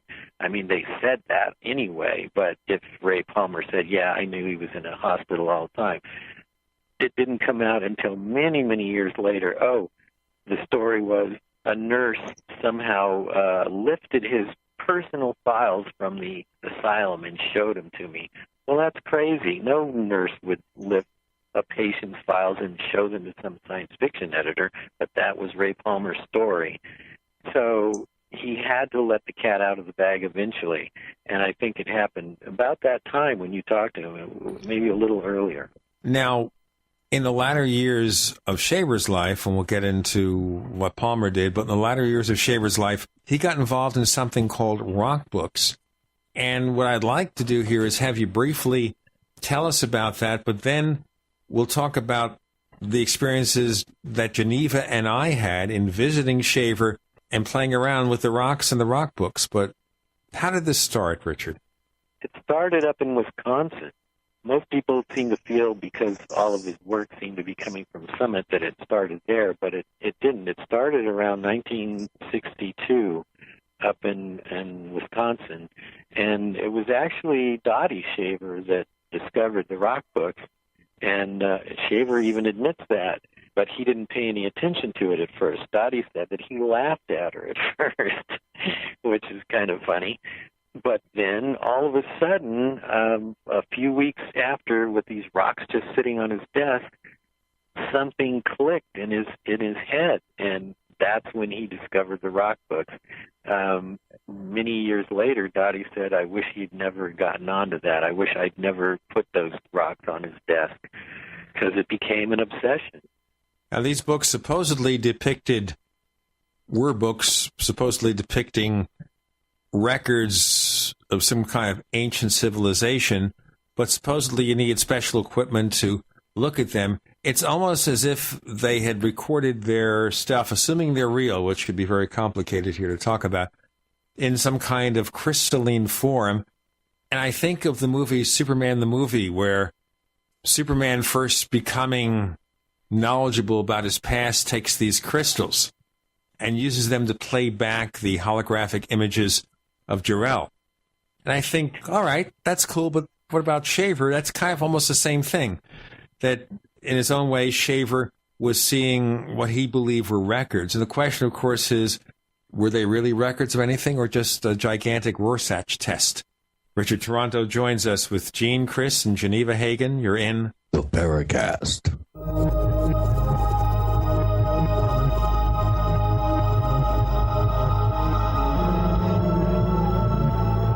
America's #1 source for independent talk radio for over a decade. We are the GCN Radio Network. Whether it's personal mail, whether it's business email, you want reliable, dependable delivery, freedom from spam, freedom from viruses. Well, Polaris Mail offers professional email hosting services for your personal or small business use. Each account uses 25 gigabytes of storage, an easy-to-use webmail interface, and full mobile sync. Sign up today for a 30-day free trial at polarismail.com, polarismail.com. So here's what happened. I was placing an order online. The site went down. It just stopped responding. It took hours before it returned, but I'd already placed the order with another company. If your site goes down, you could lose business. And if you have a business or personal site, you'll want to know it's easy to run and it will stay online. At iWeb, your site is hosted on one of the most reliable networks in the world. Check it out. iWeb.com. That's iWeb.com. What's safer and cheaper than prescription drugs? Glad you asked. The answer is Renovation Teas. Herbal remedies are much safer and much cheaper than prescription drugs. Taste great, and most importantly, herbal teas are effective and non-addictive. Renovation Tea is especially unique, and here's why. We spent years researching herbs and their beneficial properties.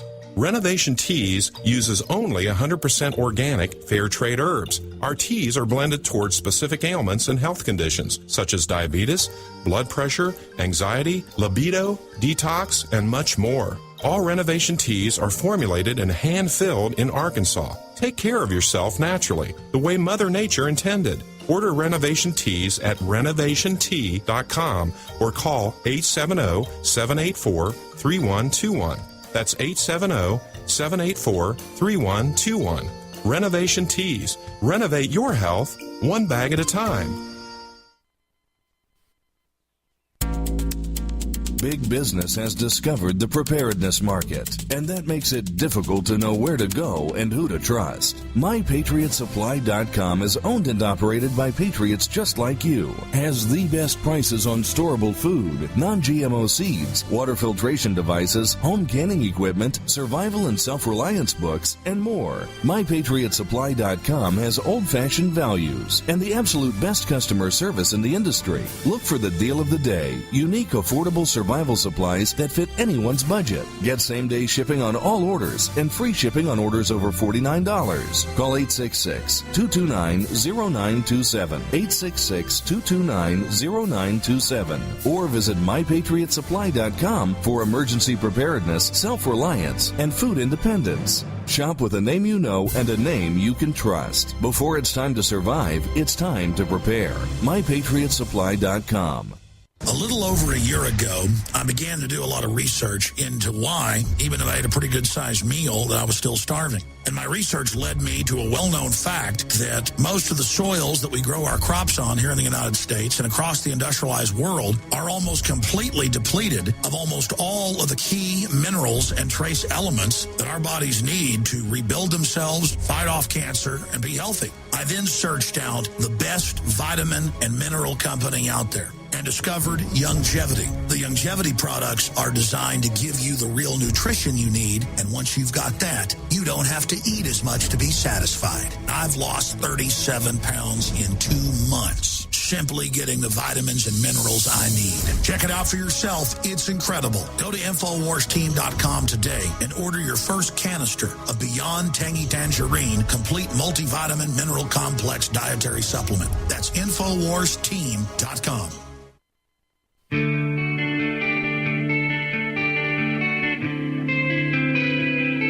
This is Jerome Clark, author of the UFO Encyclopedia and other books. You're listening to the Paracast. So briefly, if I summed it up, Richard Toronto, about Shaver's Rock books? Yes, you have. And the ancient race of people that you spoke of that left this huge library, as he called it, all over the planet. It was a civilization very similar to the one that he discovered when he went into the caverns.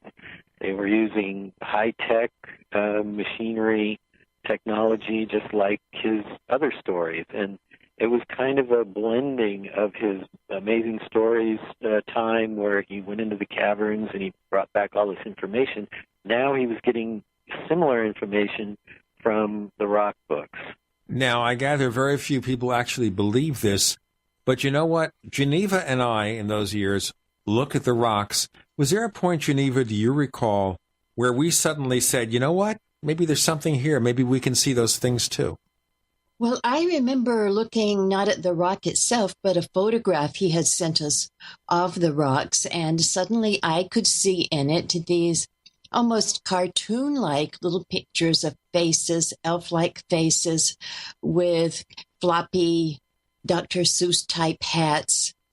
And they came out quite clearly, but to the point that I thought, wait a minute, this has got to be my projections, because nobody would have put this in any kind of rock book. And unfortunately, those photographs were lost in a move, but around the year 2000 or shortly thereafter, I saw an article where explorers in France had found a Stone Age cave with paintings on the wall that showed modern type drawings that looked very much like this, with creatures with floppy hats, or actually kind of cartoonized people with floppy hats. So I find that extremely intriguing. Now, the funny thing is here, she brought it to me at the time, and I said, you know what, I see them too. So maybe you and I were just as crazy. But later on, we got to visit Shaver. This was several years before he died. He was living with Dottie Shaver at a little cottage in Summit, Arkansas. Geneva, let's go back in time and tell us about it. Well, the little town he was in was as nondescript as you can imagine. I don't even remember much in the way of trees. It was a desert little town, and he had a very small house, and behind the house there was his wife's ceramic studio, and there was his art and rock studio. And he showed us, he didn't do it for us, but he showed us the equipment of how he would enlarge these rock paintings. And I suppose at the time he didn't have the photographic equipment or couldn't afford to make actual enlarged photographic prints. So he would use a process of enlarging the photograph with a regular enlarger and enlarging a negative of the photograph. Then he would drift a powder of marine glue dust. He would spray a paper underneath, a very large piece of artist paper with fixative, and drift down a powder of marine glue dust.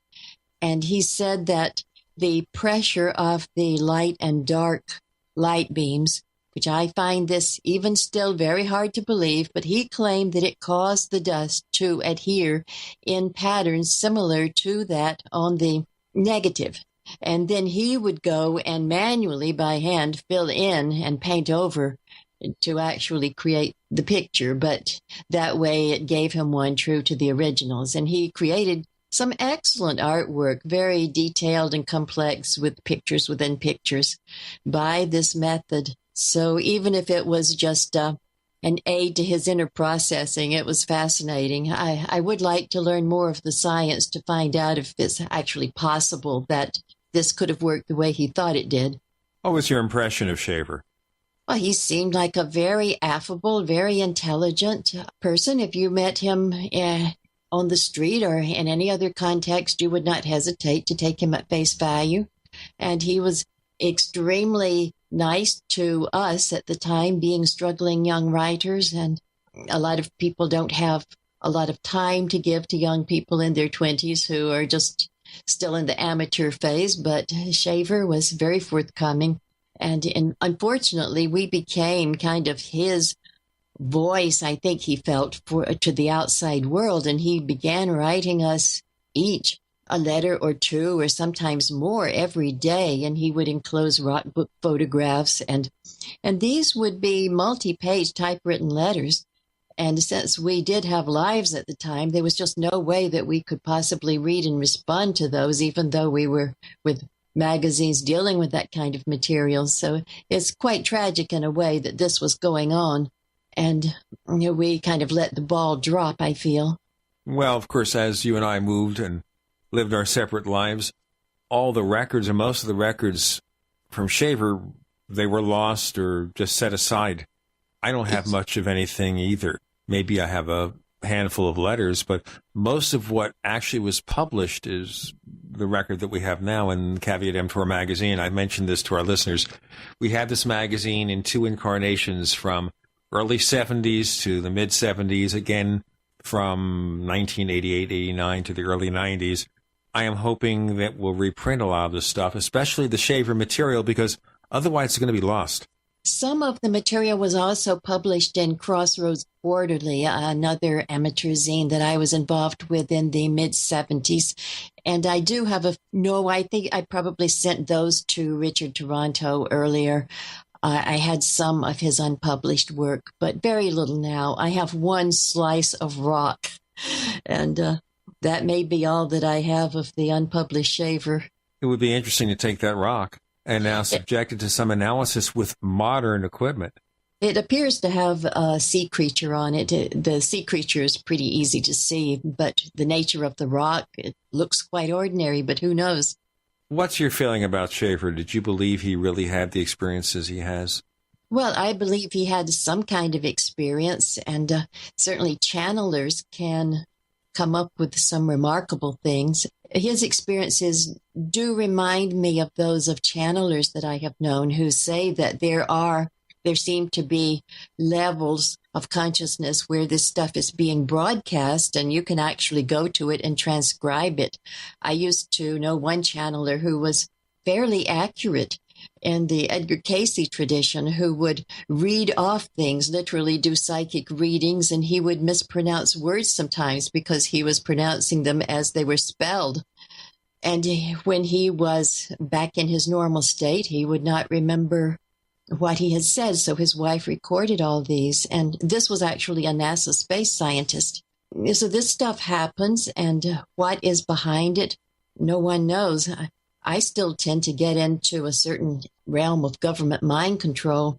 I know that Shaver said even back in the 70s, and it proved to be correct, that a lot of the psychiatric patients in Russia were actually political dissidents. We know then we found out that the CIA was doing just incredibly complicated and bizarre mind control experiments on people once they got their hands on LSD. And now, of course, they actually have machines that can almost read your mind and feed stuff to you. And there are support groups online for people who think that they're being messed with this way. So I'm keeping an open mind. I don't go there in much detail because it leads to a very poor state of mental health. but that's just one of the interesting things about our world. Richard Toronto, let's talk about the final days of Ray Palmer, because as far as Shaver was concerned, he died, 2-3 years after we met him at his home. Palmer, I guess the interest in what he did in the circulation of his magazines declined steadily over the years after he moved to Amherst, right? Yes, that's true. I wanted to ask you something, Gene, though. Sure. During your interview with Ray Palmer, did you ask him about the fact? I think I did. I have to look at the text of it. It was in the first issue of Caveat Emptor magazine, and I actually have the transcribed version. I could look it up. Well, but let's talk about that, because that's not something that you really dealt with. No, and there's a reason that I didn't deal with it, because it's so mind-numbing after you get into it. I mean, he brings it up over the years, and his readers bring it up to him, and every time he talks about it, he gives a slightly different twist to it. But and just the other day, I ran across in an editorial in Flying Saucers for fall 1973 a paragraph where it seems to me he went into it more than at any other point, and I think it kind of ties into what Geneva was just talking about. Now, let me just preface this about a fact. I mentioned it on the air in connection with something else, and I'll tell you what it is in a moment. Richard Toronto joins us. The book is The War Over Lemuria. We have a few questions from our listeners, and Chris will ask them in a few moments. But right now, we have Geneva Hagen joining us, Richard Toronto with Gene and Chris. You're in the Paracast.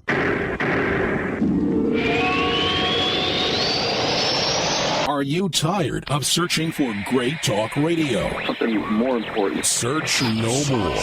We are the GCN Radio Network.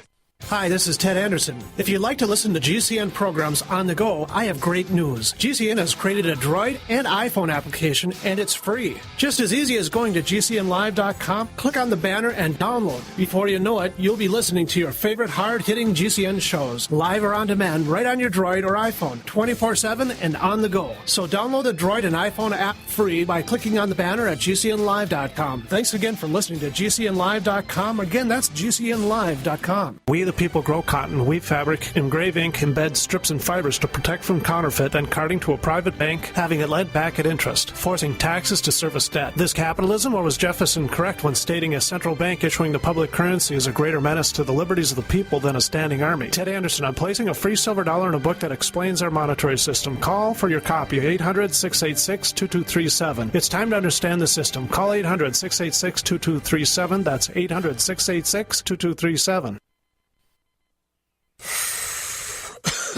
Are you still a traditional smoker? Now experience a new lifestyle and try vaping with e-cigarettes by LeSig.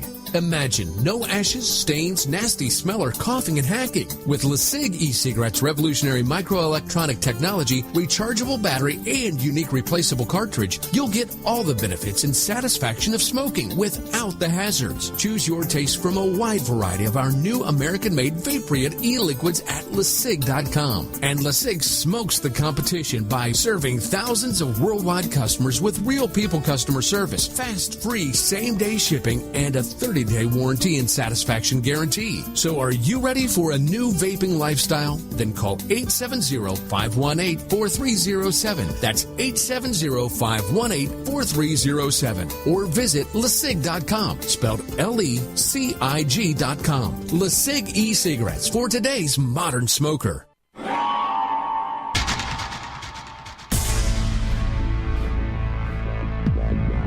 Welcome back to the Paracast, the gold standard of paranormal radio. And now, here's Gene Steinberg.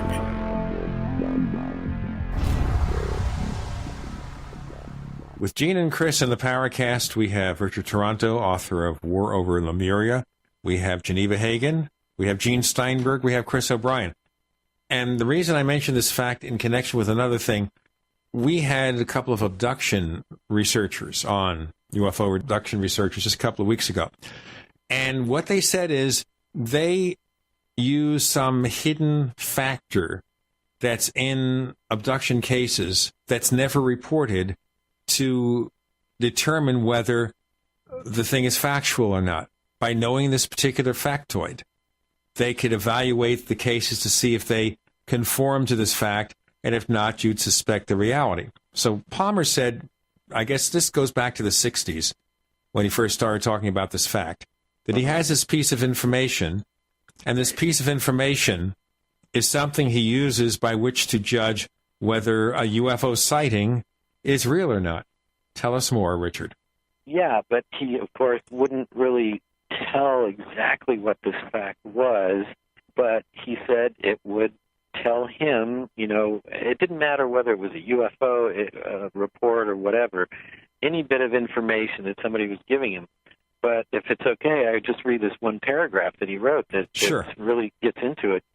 So this is Ray Palmer speaking.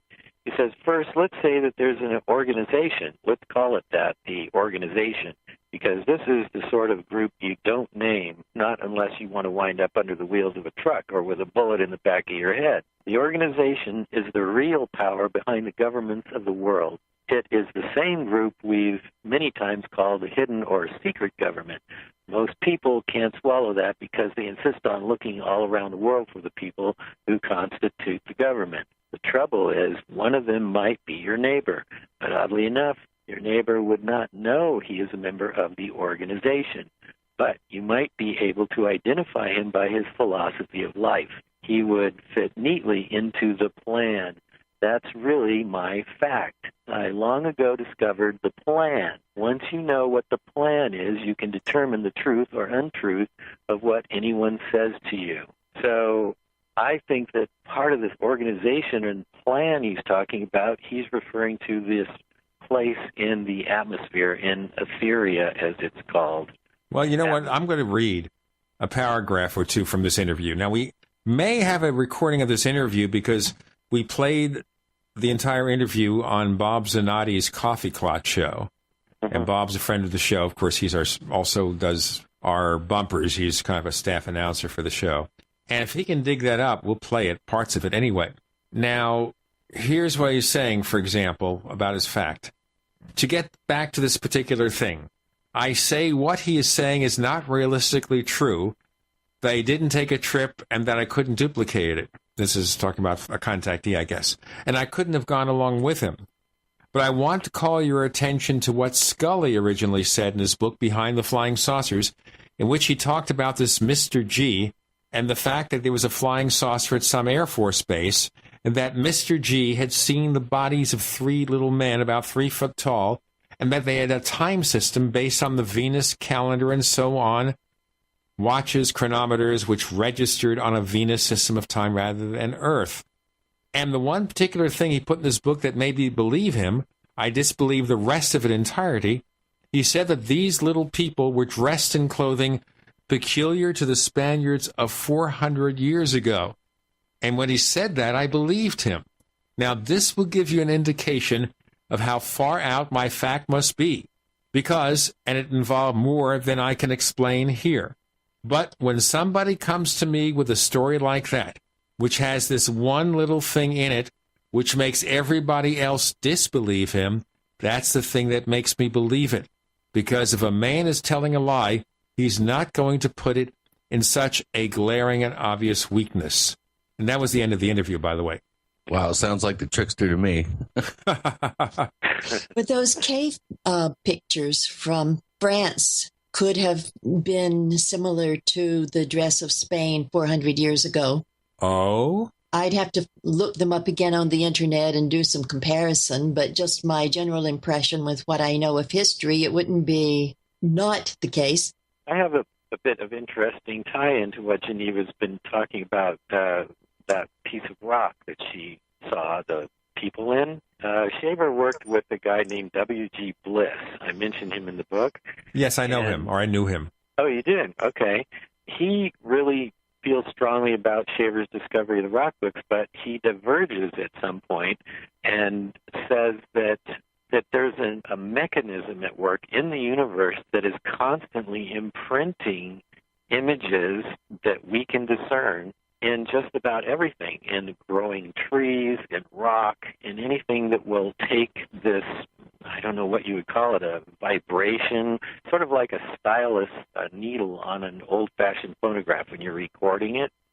He says that these images, he calls them universal imagery, is in just about everything. And now Shaver did not like that. Shaver didn't like it at all. He said that, it was exactly what he said it was, that these images were put there by this ancient civilization. But Bliss was saying that the images were just coming from outer space, probably from time immemorial, from extraterrestrial civilizations or whatever. What we're seeing, or what Shaver was seeing in those rock books, may not have been from this planet at all. I'd like to add also that scientists now believe that the brain perceives through symbols. It's not that we perceive symbols and they mean something, but symbols are actually our means of perception.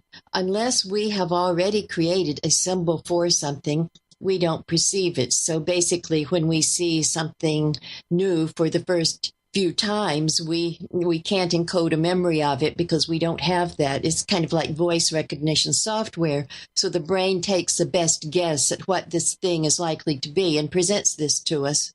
Yeah, and it's interesting, the farther back you go in time to the most primitive times, at any point in the world you will find the same symbols.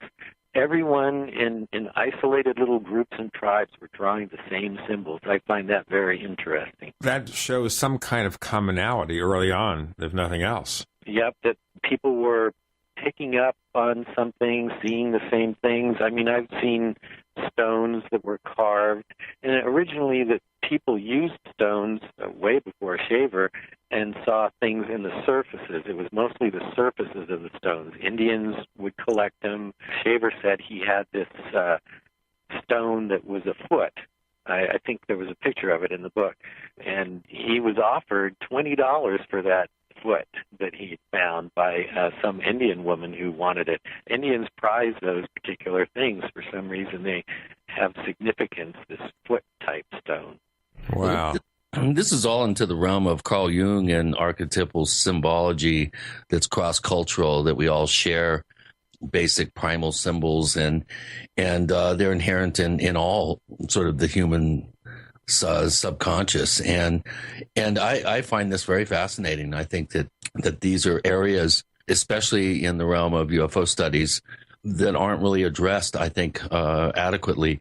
One of the interesting things I'm getting from this Ray Palmer hinting around a certain sort of litmus test of information that he has. I can appreciate that it sounds to me that there's an element of absurdity that he would identify that would almost, as you mentioned, negate the entire experience. Yet in Palmer's mind, it would legitimize it and actually validate it in Palmer's mind. And I find that very interesting. I think a lot of people that have been out in the field and collected witness accounts can attest to this, that oftentimes people are very reluctant to give a specific detail about a sighting event because they would feel that it would just totally invalidate the rest of the experience and make them sound like they were crazy. And I've had people come to me later on and say, there was one little part of this event that I experienced that I kind of didn't want to tell you because I didn't want you to think I was crazy. I've heard that on more than a few occasions. So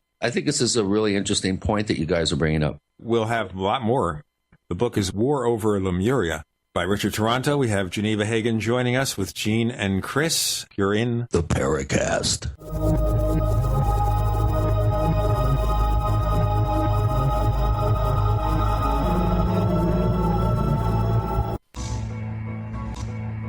Is there a secret UFO agenda? Do strange creatures from the darkest corners of the mind roam the Earth? Is there evidence for mind control, time travel, or devious government conspiracies? Find out the inside scoop on the latest conspiracies, paranormal activity, and Fortean phenomena when you subscribe to Tim Beckley's Conspiracy Journal. It's jam-packed with stories, special book and DVD promotions, and the best news, it's absolutely free, sent right to your mailbox. Plus, a bonus free email newsletter sent out every Friday. Simply send an email with your name and address to Mr. UFO at webtv.net. That's Mr. UFO at webtv.net. Find out what they don't want you to know.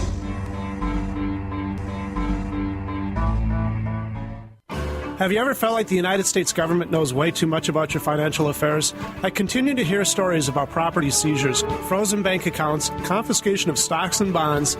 It makes me wonder if the U.S. citizen will ever again have the right to life, liberty, and the pursuit of happiness. Unfortunately, with the Drug and Money Laundering Act, the IRS Revenue Ruling 6045 of 1984, and the Trading with the Enemy Act and Franklin D. Roosevelt's Executive Order of 1933, some precious metal holdings are subject to government intervention. For this reason, Midas Resources has prepared a report explaining the boundaries of trading precious metals privately. Whether if you have any intention of trading with Midas Resources or not, I have instructed my representatives to give this report out free. Call for your free copy at 1-800-686-2237. When investing, always proceed with caution. Again, call 1-800-686-2237. Exercise your legal right to trade metals privately. 1-800-686-2237.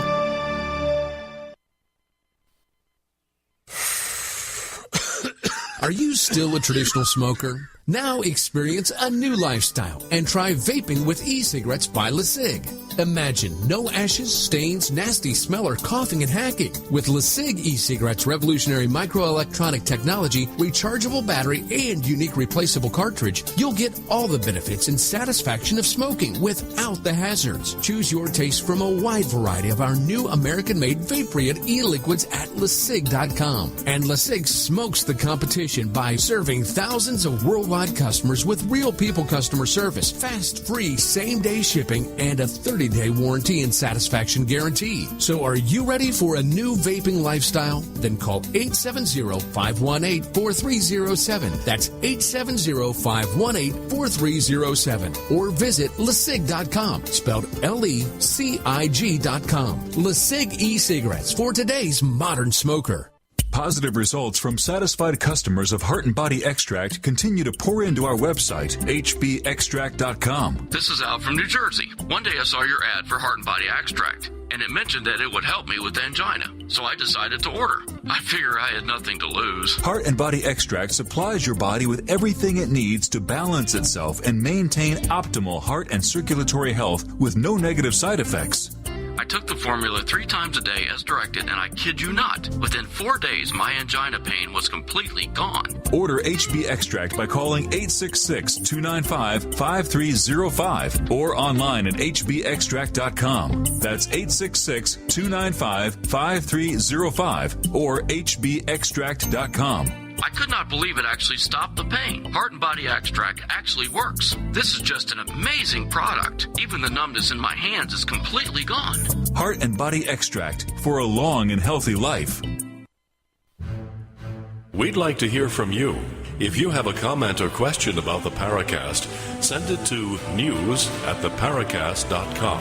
That's news@theparacast.com. And don't forget to visit our famous Paracast community forums at forum.theparacast.com. Now, we posted a thread at our forums, forum.theparacast.com, in a place called Question Bank, where listeners had a chance to ask Geneva and Richard different things about their investigations. Chris, can you assemble some questions? Let's go for it. Well, this comes from Sentry, a poster at forum.theparacast.com. And he's going to be, by the way, a guest on next week's show. We're covering the Cash Landrum case. Oh, that's right. Okay. Well, he says, Richard, the underlying themes of the Shaver mystery seem to have been recycled for the dark vision of ufology in the 80s, with sinister technologically advanced beings preying on and toying with humans, with abductions, tortures, mutilations, and secret underground locations. Do you see the similarity? And could the belief in the Greys be just another manipulation of us by the Duros? Yeah, you've seen a thread there, and that thread does exist. The Duros are definitely working against us, but Shaver himself wrote a sort of landmark booklet called Vermin from Space. And that came out, I think, in the early 70s. And that detailed how the aliens were definitely working against us. And I picked up on that thread, and interestingly enough, in a magazine called Official UFO, Gene, where you had an interview with J. Allen Hynek in there. Yes, that goes back 100 years.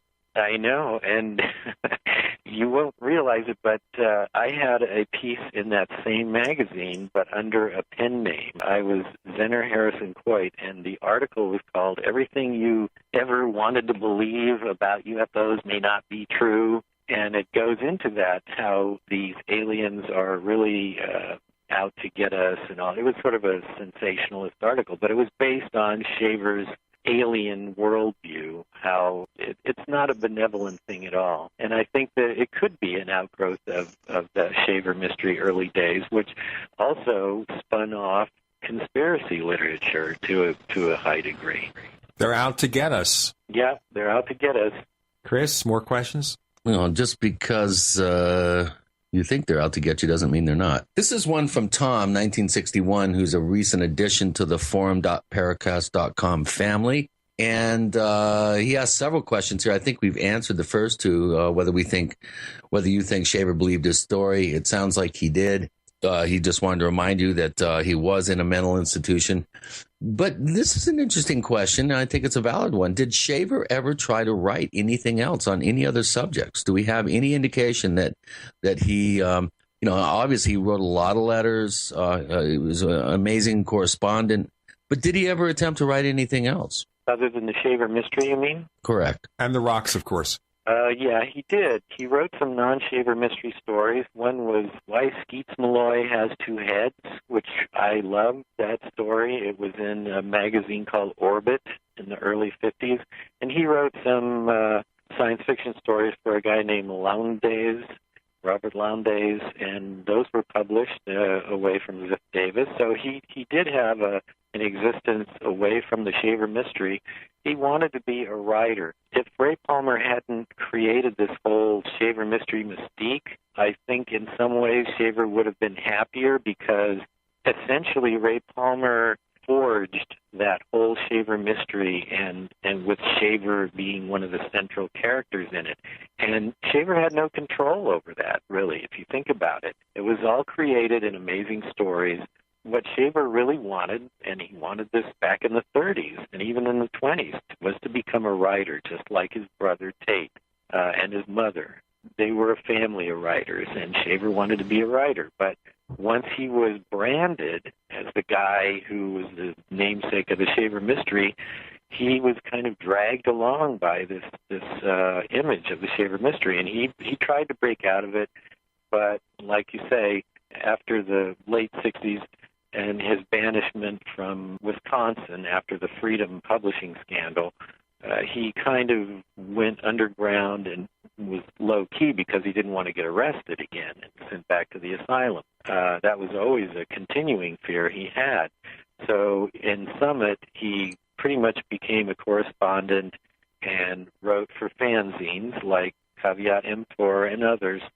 And I didn't start my fanzine until after he had died, so I was not among those. Although I did have a Shaver interview that I reprinted that I did with him. But anywho, I hope that answers that question. Well, that brings up an interesting point in my mind. When he originally approached Ray Palmer, and Palmer hijacked his story, embellished it, kind of put it in his own, sort of became more than an editor. Do you think that it doesn't sound like Shaver really had resentments about that because it put him on the map, but do you think that there was some sort of underlying resentment that existed because of the way that Palmer hijacked his story? Yeah, I think there was, because once Palmer started putting in his own ideas about it, especially the bit about, these are Taros, and Taros could be on the astral plane or they could be in Atmospheria for all we know, that really got Shaver upset. Oh, here's a question from Solarian, who's been a poster at forum.theparacast.com for about a year now, and he's one of our active members. Always asks good questions. And this is a good one, too. I kind of think any of the three of you can really look at this question and kind of scratch your head. What's your opinion on why the fantasy genre has gained more popularity than science fiction in the past 13 years? And that's a good question. I've been wondering that myself with all the vampires and werewolves and, this resurgence of fantasy stuff. Is this because of video games? Is this because of Japanese cartooning? What do you guys think? I think it's sheer laziness. Science fiction today, because of the level of our technology, requires a lot of knowledge of science, whereas fantasy, you recycle the same old stories. I call it bulk fiction, and everything now is published in sets of 3 or 5 or more. And usually the writer shows signs of burning out after volume 2 or 3, but they still have publishers' contracts, so on it goes. And you could take it and place it in any period of history, and a lot of them are set in the past, and it would read just as well. I think it's kind of a form of cheating. It's not really related to science fiction. Geneva, do you think it partly is due also to the way the publishing industry has changed in the last 15 years? They really have condensed down to just a handful of major publishers. They love to do these series and continue them on. You know, they brand things, they license things like Iron Man, and, you know, they're going into the DC Comics constantly for movies. And I think that it's partly due to the publishing industry, too, that once they get something they feel is a winner, like the Twilight series, vampires, suddenly vampires became very popular, as is werewolves now. And, of course, True Blood, which is also based on a series of novels, although I think the author is planning to stop writing those. But right now, the show remains very, very popular on TV. We have Richard Toronto. The book is War Over Lemuria. We have Geneva Hagen with Gene and Chris. You're in the Paracast.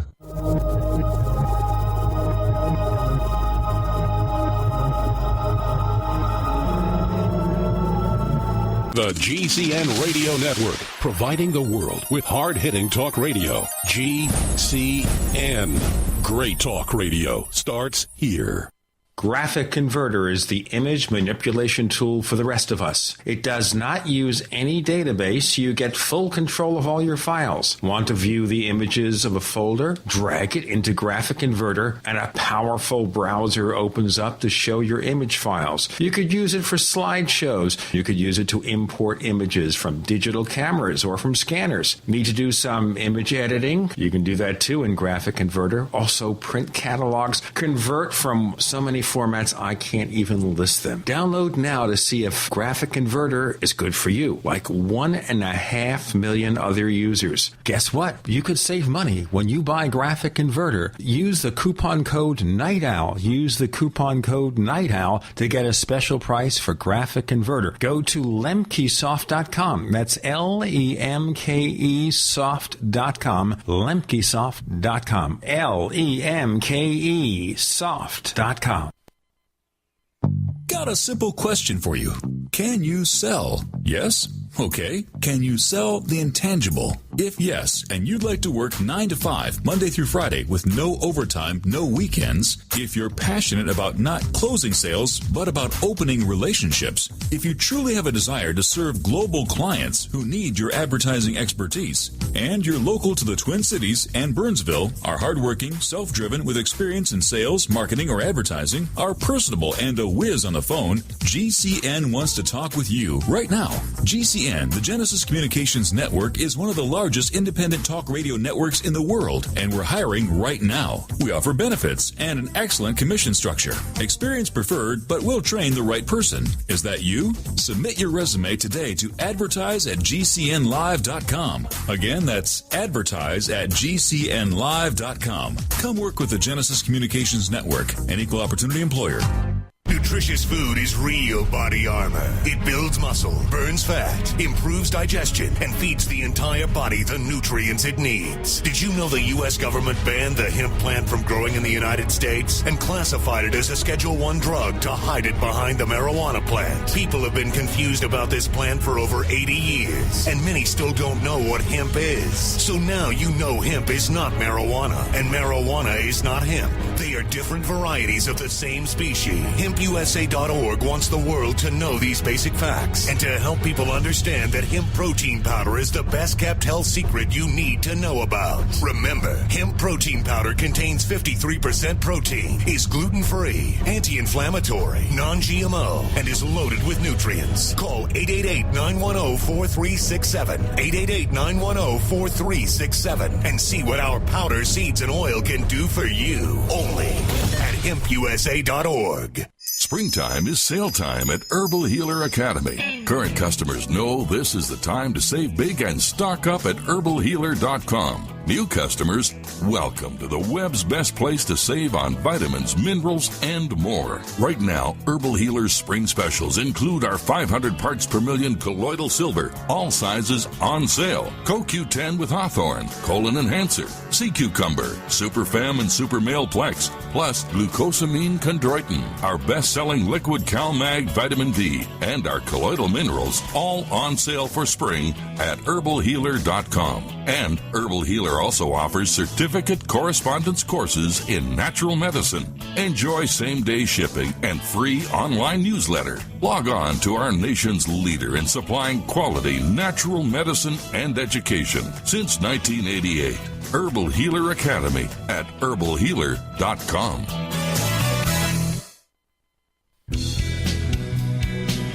Hi, this is Ted Phillips, listening to the Paracast, and it's as good as it gets, believe me.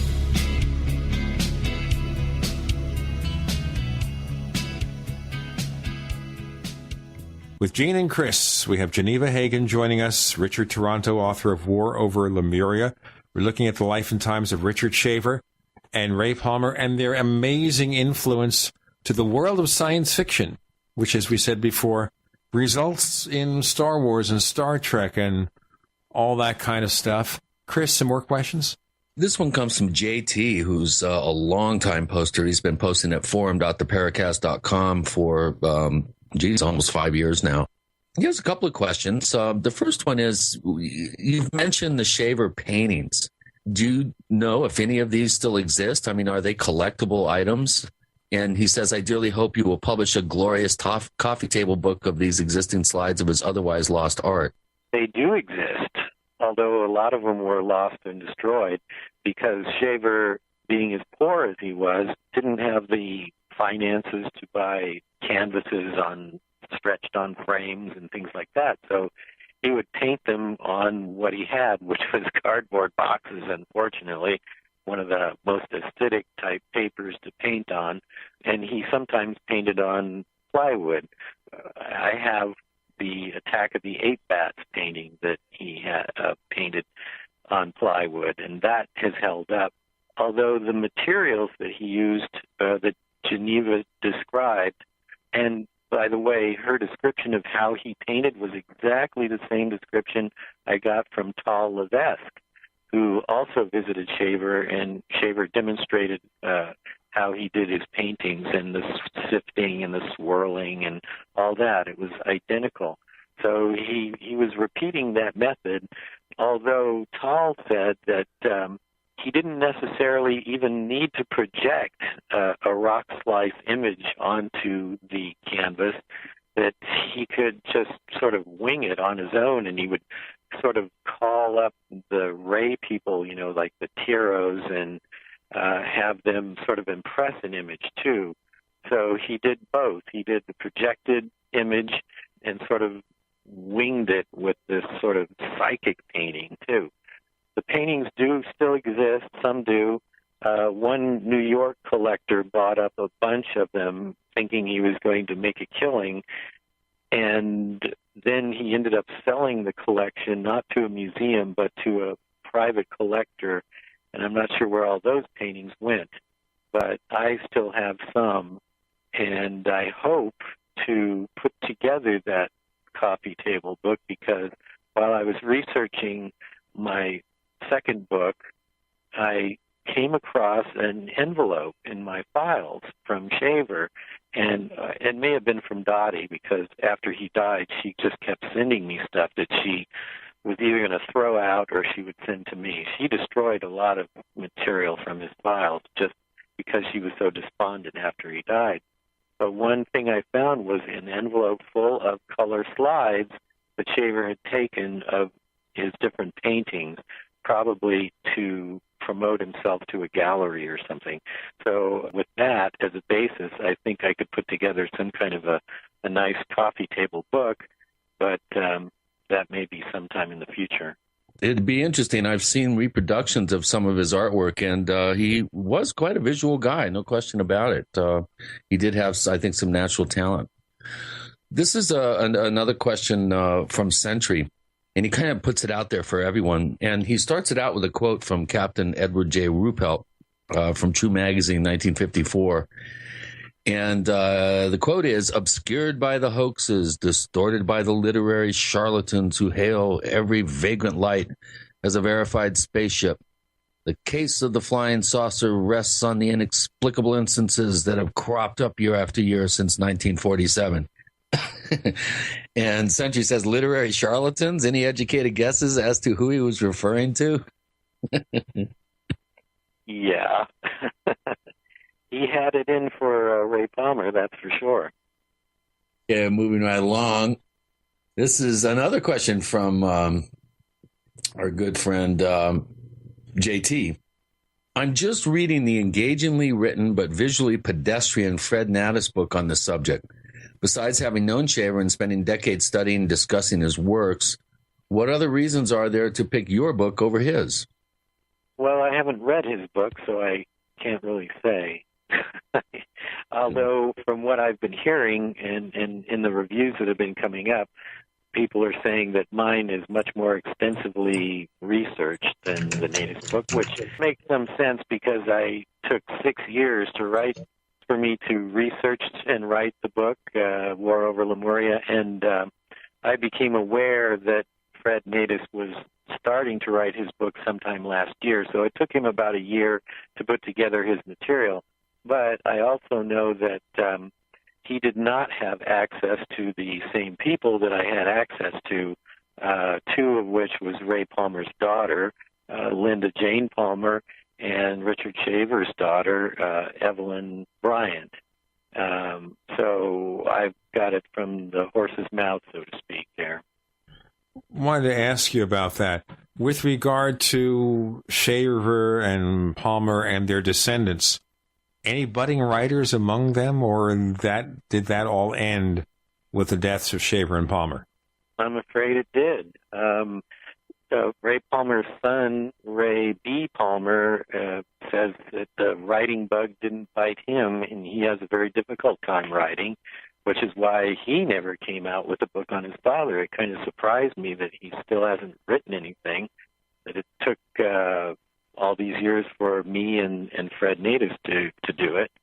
And as far as Shaver, his daughter is not interested in writing at all. She became, though, an art teacher, so she was following in her dad's footsteps as an artist. So there you go. We had Raymond B. Palmer on the Paracast some weeks back, and it was fascinating to get his remembrances of his dad. Yeah. I was really pleased that I got to meet Linda Jane Palmer. She came out here to California a couple of years ago with her husband Bob, and we hung out for a couple of days and talked a lot about her dad, and that's when she gave me permission to reprint her dad's stuff for my book. Now, Palmer had actually planned to write his own autobiography, but somehow it never came to pass, or it came to pass, but not quite in the way that anyone expected. Well, if you call 36 pages in The Secret World an autobiography, that's it. But he didn't really cover much at all of his life, and he anguished over that book for years. It took him something like 4 or 5 years just to pen those 36 pages, which is why he had to piggyback Shaver's rock book work onto that book. But this is, quite interesting because we have to look at Palmer, who was the quintessential hack writer. He could churn out tens of thousands of words on a moment's notice. He wrote dozens and dozens of short stories and novel-length books and magazine articles over the years. He edited all these publications. He ghost wrote stuff for people. He answered all those letters in his magazines. But he couldn't finish his autobiography. Why? Because this goes back to his boyhood. You know, he just couldn't talk about his personal life. He had too many secrets in his life. Like, nobody knew that he had been married before he married Marjorie. Nobody talked about that. He didn't write about it anywhere, even though he would write about everybody else's wedding and engagement and amazing stories. He never said a word about that. It was only because Palmer's daughter that I found out, and then I did a little research, found his marriage certificate. Yes, he was married. As you can see, getting the truth about Ray Palmer's background is in itself a job and a half, and then some, because Ray wasn't always forthcoming about it. We'll go into more about the things we didn't know about Ray Palmer's life. And Richard Shaver and more. The book is War Over Lemuria with Richard Toronto, with Gene and Chris and Geneva Hagen. You're in the Paracast.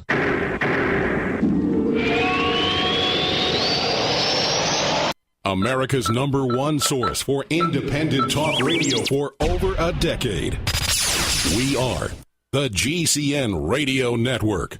If you want to get your website online and you need reliable service, first-class service at the lowest possible price, there's only one place to go. Well, DreamHost has a special promotion with our show where they'll offer you unlimited disk space, unlimited bandwidth, one-click web apps such as WordPress, 24/7 support. You can save over $55. You want to know how? Go to dreamhost.com/radio, dreamhost.com/radio. Whether it's personal mail, whether it's business email, you want reliable, dependable delivery, freedom from spam, freedom from viruses. Well, Polaris Mail offers professional email hosting services for your personal or small business use. Each account uses 25 gigabytes of storage, an easy-to-use webmail interface, and full mobile sync. Sign up today for a 30-day free trial at polarismail.com, polarismail.com. Ouch! My back is out again. Hi, Dr. Ortman with Wellspring Spinal Care. If you're experiencing neck, mid, or lower back pain, this information is for you. One of the complaints that I hear is patients receive their typical adjustment, only having to repeat them as the pain returns. Putting the bones back in place is only half of the battle. At Wellspring Spinal Care, we have the entire solution. We use the NUCA approach, utilizing three-dimensional x-rays and gentle touch technology to deliver specific correction. We then design a custom nutritional supplement program which provides essential nutrients targeting the areas of concern. With a NUCA approach and proper nutrition, you'll be on your way to a faster and more permanent recovery. To get you on the road to wellness, visit drortman.com. That's drortman.com. Or call us today, 952-303-9124. That's 952-303-9124. Wellspring Spinal Care, chiropractic done right. We all know that Berkey Water Purification Systems are the most trusted name in water filtration. As an authorized Berkey dealer for over 6 years and serving thousands of satisfied customers, the Berkey Guy offers amazing specials for Berkey Water Filtration Systems. The Berkey Light Systems include a set of self-sterilizing and recleanable black purification elements that purify water by removing chlorine, pathogenic bacteria, cysts, and parasites to non-detectable levels and remove harmful chemicals such as herbicides and pesticides. Order the Berkey Light System today, complete with 2 black Berkey elements for only $231, and the Berkey Guy will ship your order free of charge. With the purchase of a Berkey Light, the Berkey Guy is also offering a set of fluoride and arsenic filters for only $39.99. That's over 30% off the retail price. Call the Berkey Guy at 1-877-886-3653. That's 1-877-886-3653. Or order online at goberkey.com. That's goberkey.com today. Hey, gang, as you can imagine, living with the moniker America's Mr. Right can be kind of tough at times. But you know what? It's easy to live up to the challenge when you're feeling good. Hi, everybody. I'm Jason Lewis, and that's why I watch what I eat and supplement my diet with great products from Youngevity, like their great vitamin mineral complex drink or a protein shake or my favorite probiotic dark chocolate packed with antioxidants. You know, I love these products, and I'll bet you will too. And now you can get them all at jasonlewisteam.com. Now, look, these are just the things I like from Youngevity, but if you're looking for, a sports drink endorsed by an NBA All-Star or a shot of Pollen Burst, the best energy drink on the market, it's all here, too. All you have to do is go to jasonlewisteam.com or call 1-855-310-TEAM. Now, that's 1-855-310-TEAM. Get all these products and more and feel like America's Mr. Right. It's jasonlewisteam.com.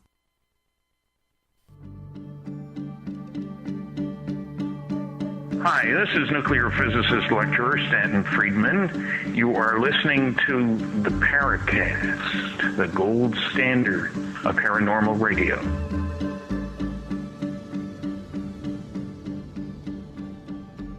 It's our final segment of the Paracast with Gene and Chris. We have Geneva Hagen joining us on the panel. Richard Toronto, the book is War Over Lemuria. We're talking about the final days of Ray Palmer. And I gather here, Richard, that he had written so much fictional stuff about his life that actually telling the truth, he couldn't handle the truth, could he? No, he couldn't handle the truth. He believed in keeping secrets as something sort of beneficial. And he often would say that. If you go through a lot of his writings and his editorials, I mean, his whole life story is really in all those editorials, in all of those magazines. And there's a ton of material in there, but it takes forever to go through it all. And you might get a little gem here and a gem there, but you'll be spending hours reading through all this stuff in days. But he often would say, don't believe what I'm telling you. I tend to lie, and I lie all the time. And, he'll drop that in and then move right on and tell you about something that you're supposed to believe in, And he would say that about his autobiography. In Forum magazine, he was constantly telling his readers, I've got to write the truth, but, what is the truth? I don't know. What's true right now is not going to be true for me tomorrow. And he was like I pointed out in the book, he's like an octopus that just disappears in a cloud of black ink, and the ink where it's his words. It's almost as if he didn't want people to know the truth. Didn't want to know him for some reason, and people would remark about that it was very difficult to get to know who he was. But I think that because of his background and because of Shaver's background, both of them being more or less ostracized in their own way, that's why they hit it off, and that's why they sort of hooked up with one another as a team all those years, even though Shaver was a reluctant member most of the time. They were birds of a feather in some ways. Oh, yeah. They were definitely brothers under the skin. That's what I described them as, and that's what Ray Palmer said. Dottie told me that when she called Ray Palmer to tell him that Dick Shaver had died, he said it felt as though he had just lost his brother. Even though there were, family members feuding a lot. They were always feuding, that's right, but it was that underlying quality that, they were both reviled by everyone. They were not believed by everyone. They both suffered a lot in their lives, physically and emotionally, and had to claw their way out of that existence. And that cemented their relationship. Now, did Shaver ever try to do a full autobiography of himself? Only in fictionalized way in The Dream Makers.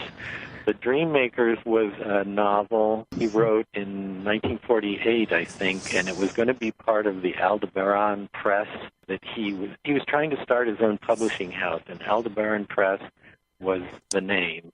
And he was going to write this huge 800-page work called The Elder World. But in the meantime, he wrote The Dream Makers, and he went into his early life and his school life, and a lot of it was true. I did research and found out that it was true.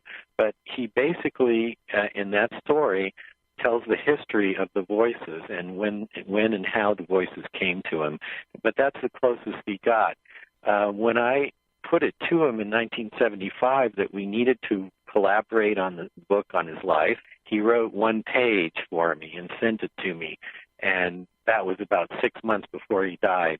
And so I was left with this one page and basically didn't know what to do with it because I didn't really know Shaver or what really went on in his life. So when I started Shavertron, that was my way that I was going to somehow collect the information I needed. It was going to put me in touch with people. And it did help to some extent, but it took me all this time to finally get the book done because the story is so complex. Now, looking back at the lives of Shaver and Palmer that you researched, what is your feeling about them? Especially Palmer, would you have liked to have known this man as he came out to be, not what people thought of him? I think I would have really admired him, and everyone who, including you, who met him, he was a charming, very personable guy, just as Shaver was. But they were very different personalities. I think I would have liked him, although I think it would have been exasperating in some ways not knowing what to believe because people who knew him for long periods of time, even then, weren't sure what he was telling him was true. Now, interesting thing, too, where as Shaver retired to this little cottage in rural Arkansas, in his hometown in Amherst, Wisconsin, where he had moved and his family moved, he was a pillar of the community, Ray Palmer. Oh, yeah, definitely. He was a member of the school board for years there. This kind of stuff never really got out, but he was in the Lions Club, and his wife, Marjorie, she started a couple of women's clubs there. They became definitely a pillar of society there. Now, the impression I got when I first entered the door with my companions is that Marjorie was very protective towards Ray, and we understand because of his condition. And when we saw him in 1965, this is some years after he suffered an accident in the basement of his home where he fell and he hurt himself, and he was barely able to walk after that. That was in 1950, right, just before they moved to Amherst. What's even more unusual is at that point they also thought he was going to die, but he claimed in his books that he was operated on by a team of doctors from the astral plane, including the ghost or spirit of the doctor who supposedly botched the operation on his spine when he was a child. That's right. And he told his story not only in his magazine, but one of the first people he told it to was William Hamling, who then told me the story when I visited Hamling in Palm Springs in 2009. So it was a very real experience for him. And Hamling would always defer to Ray Palmer for anything like that. He says, yep, maybe he did. What the heck? The guy ended up walking. They said he wasn't going to walk again. He could die. Look what happened. He ended up walking again. Well, I know that when I saw him, he could walk, but slowly. A shuffle. Kind of, yeah.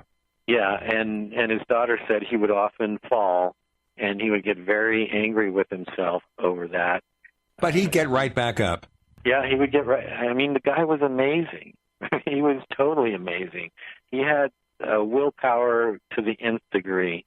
And you kind of hoped he would have been more successful in his latter years because he made most of his money, I guess, from printing other people's books and magazines rather than publishing his own. Yeah, if he hadn't set up his own print shop, he would have probably disappeared from the scene entirely. I think the Palmer magazines would have gone away probably in the late 60s. But in 1962 or 3, that's when he acquired a couple of high-speed presses. He said he put another mortgage on the farm, and they set it up in the old schoolhouse there. And they were printing books and other things. One thing that Linda Palmer told me, she didn't really go along with her father's dreams and mysticism. It was kind of embarrassing to her, she said. She has an entire chapter in my sequel book called Sailing Down Tomorrow River, and she talks a lot about the people that came by to visit. They kind of scared her off a lot of times, but how much they were printing out of house, to make money. They had about 17 employees. They had to keep them paid. And she talked about the time she met L. Taylor Hansen down in Arizona, in Mesa, when she was trying to get the copyright to He Walked the Americas. The book is War Over Lemuria. Richard Toronto, you have a website we can check out? Yeah, www.shavertron.com. It needs a major update. There's no information about the book there, but if you go on Amazon, you'll find the book there. Geneva, do you have a website yet? No, only my Facebook page. Geneva Hagen on Facebook. If you're nice, she'll accept you as a friend. You can find Chris O'Brien at OurStrangePlanet.com. You can find us at theparacast.com. On Twitter, we are also The Paracast. Geneva Hagen, Richard Toronto, thank you both for joining us this week on The Paracast. Oh, it's been a pleasure to do this. It brings back so many memories, and I have so much more I'd like to discuss with you, Richard. Yeah, I feel the same. It's like all these years in between, and we've got so much we could talk about, our fanzines and all that. So, and actually, I'm going to try a reprint of all the run of Shavertron, just like you guys are doing with Caveat Emptor.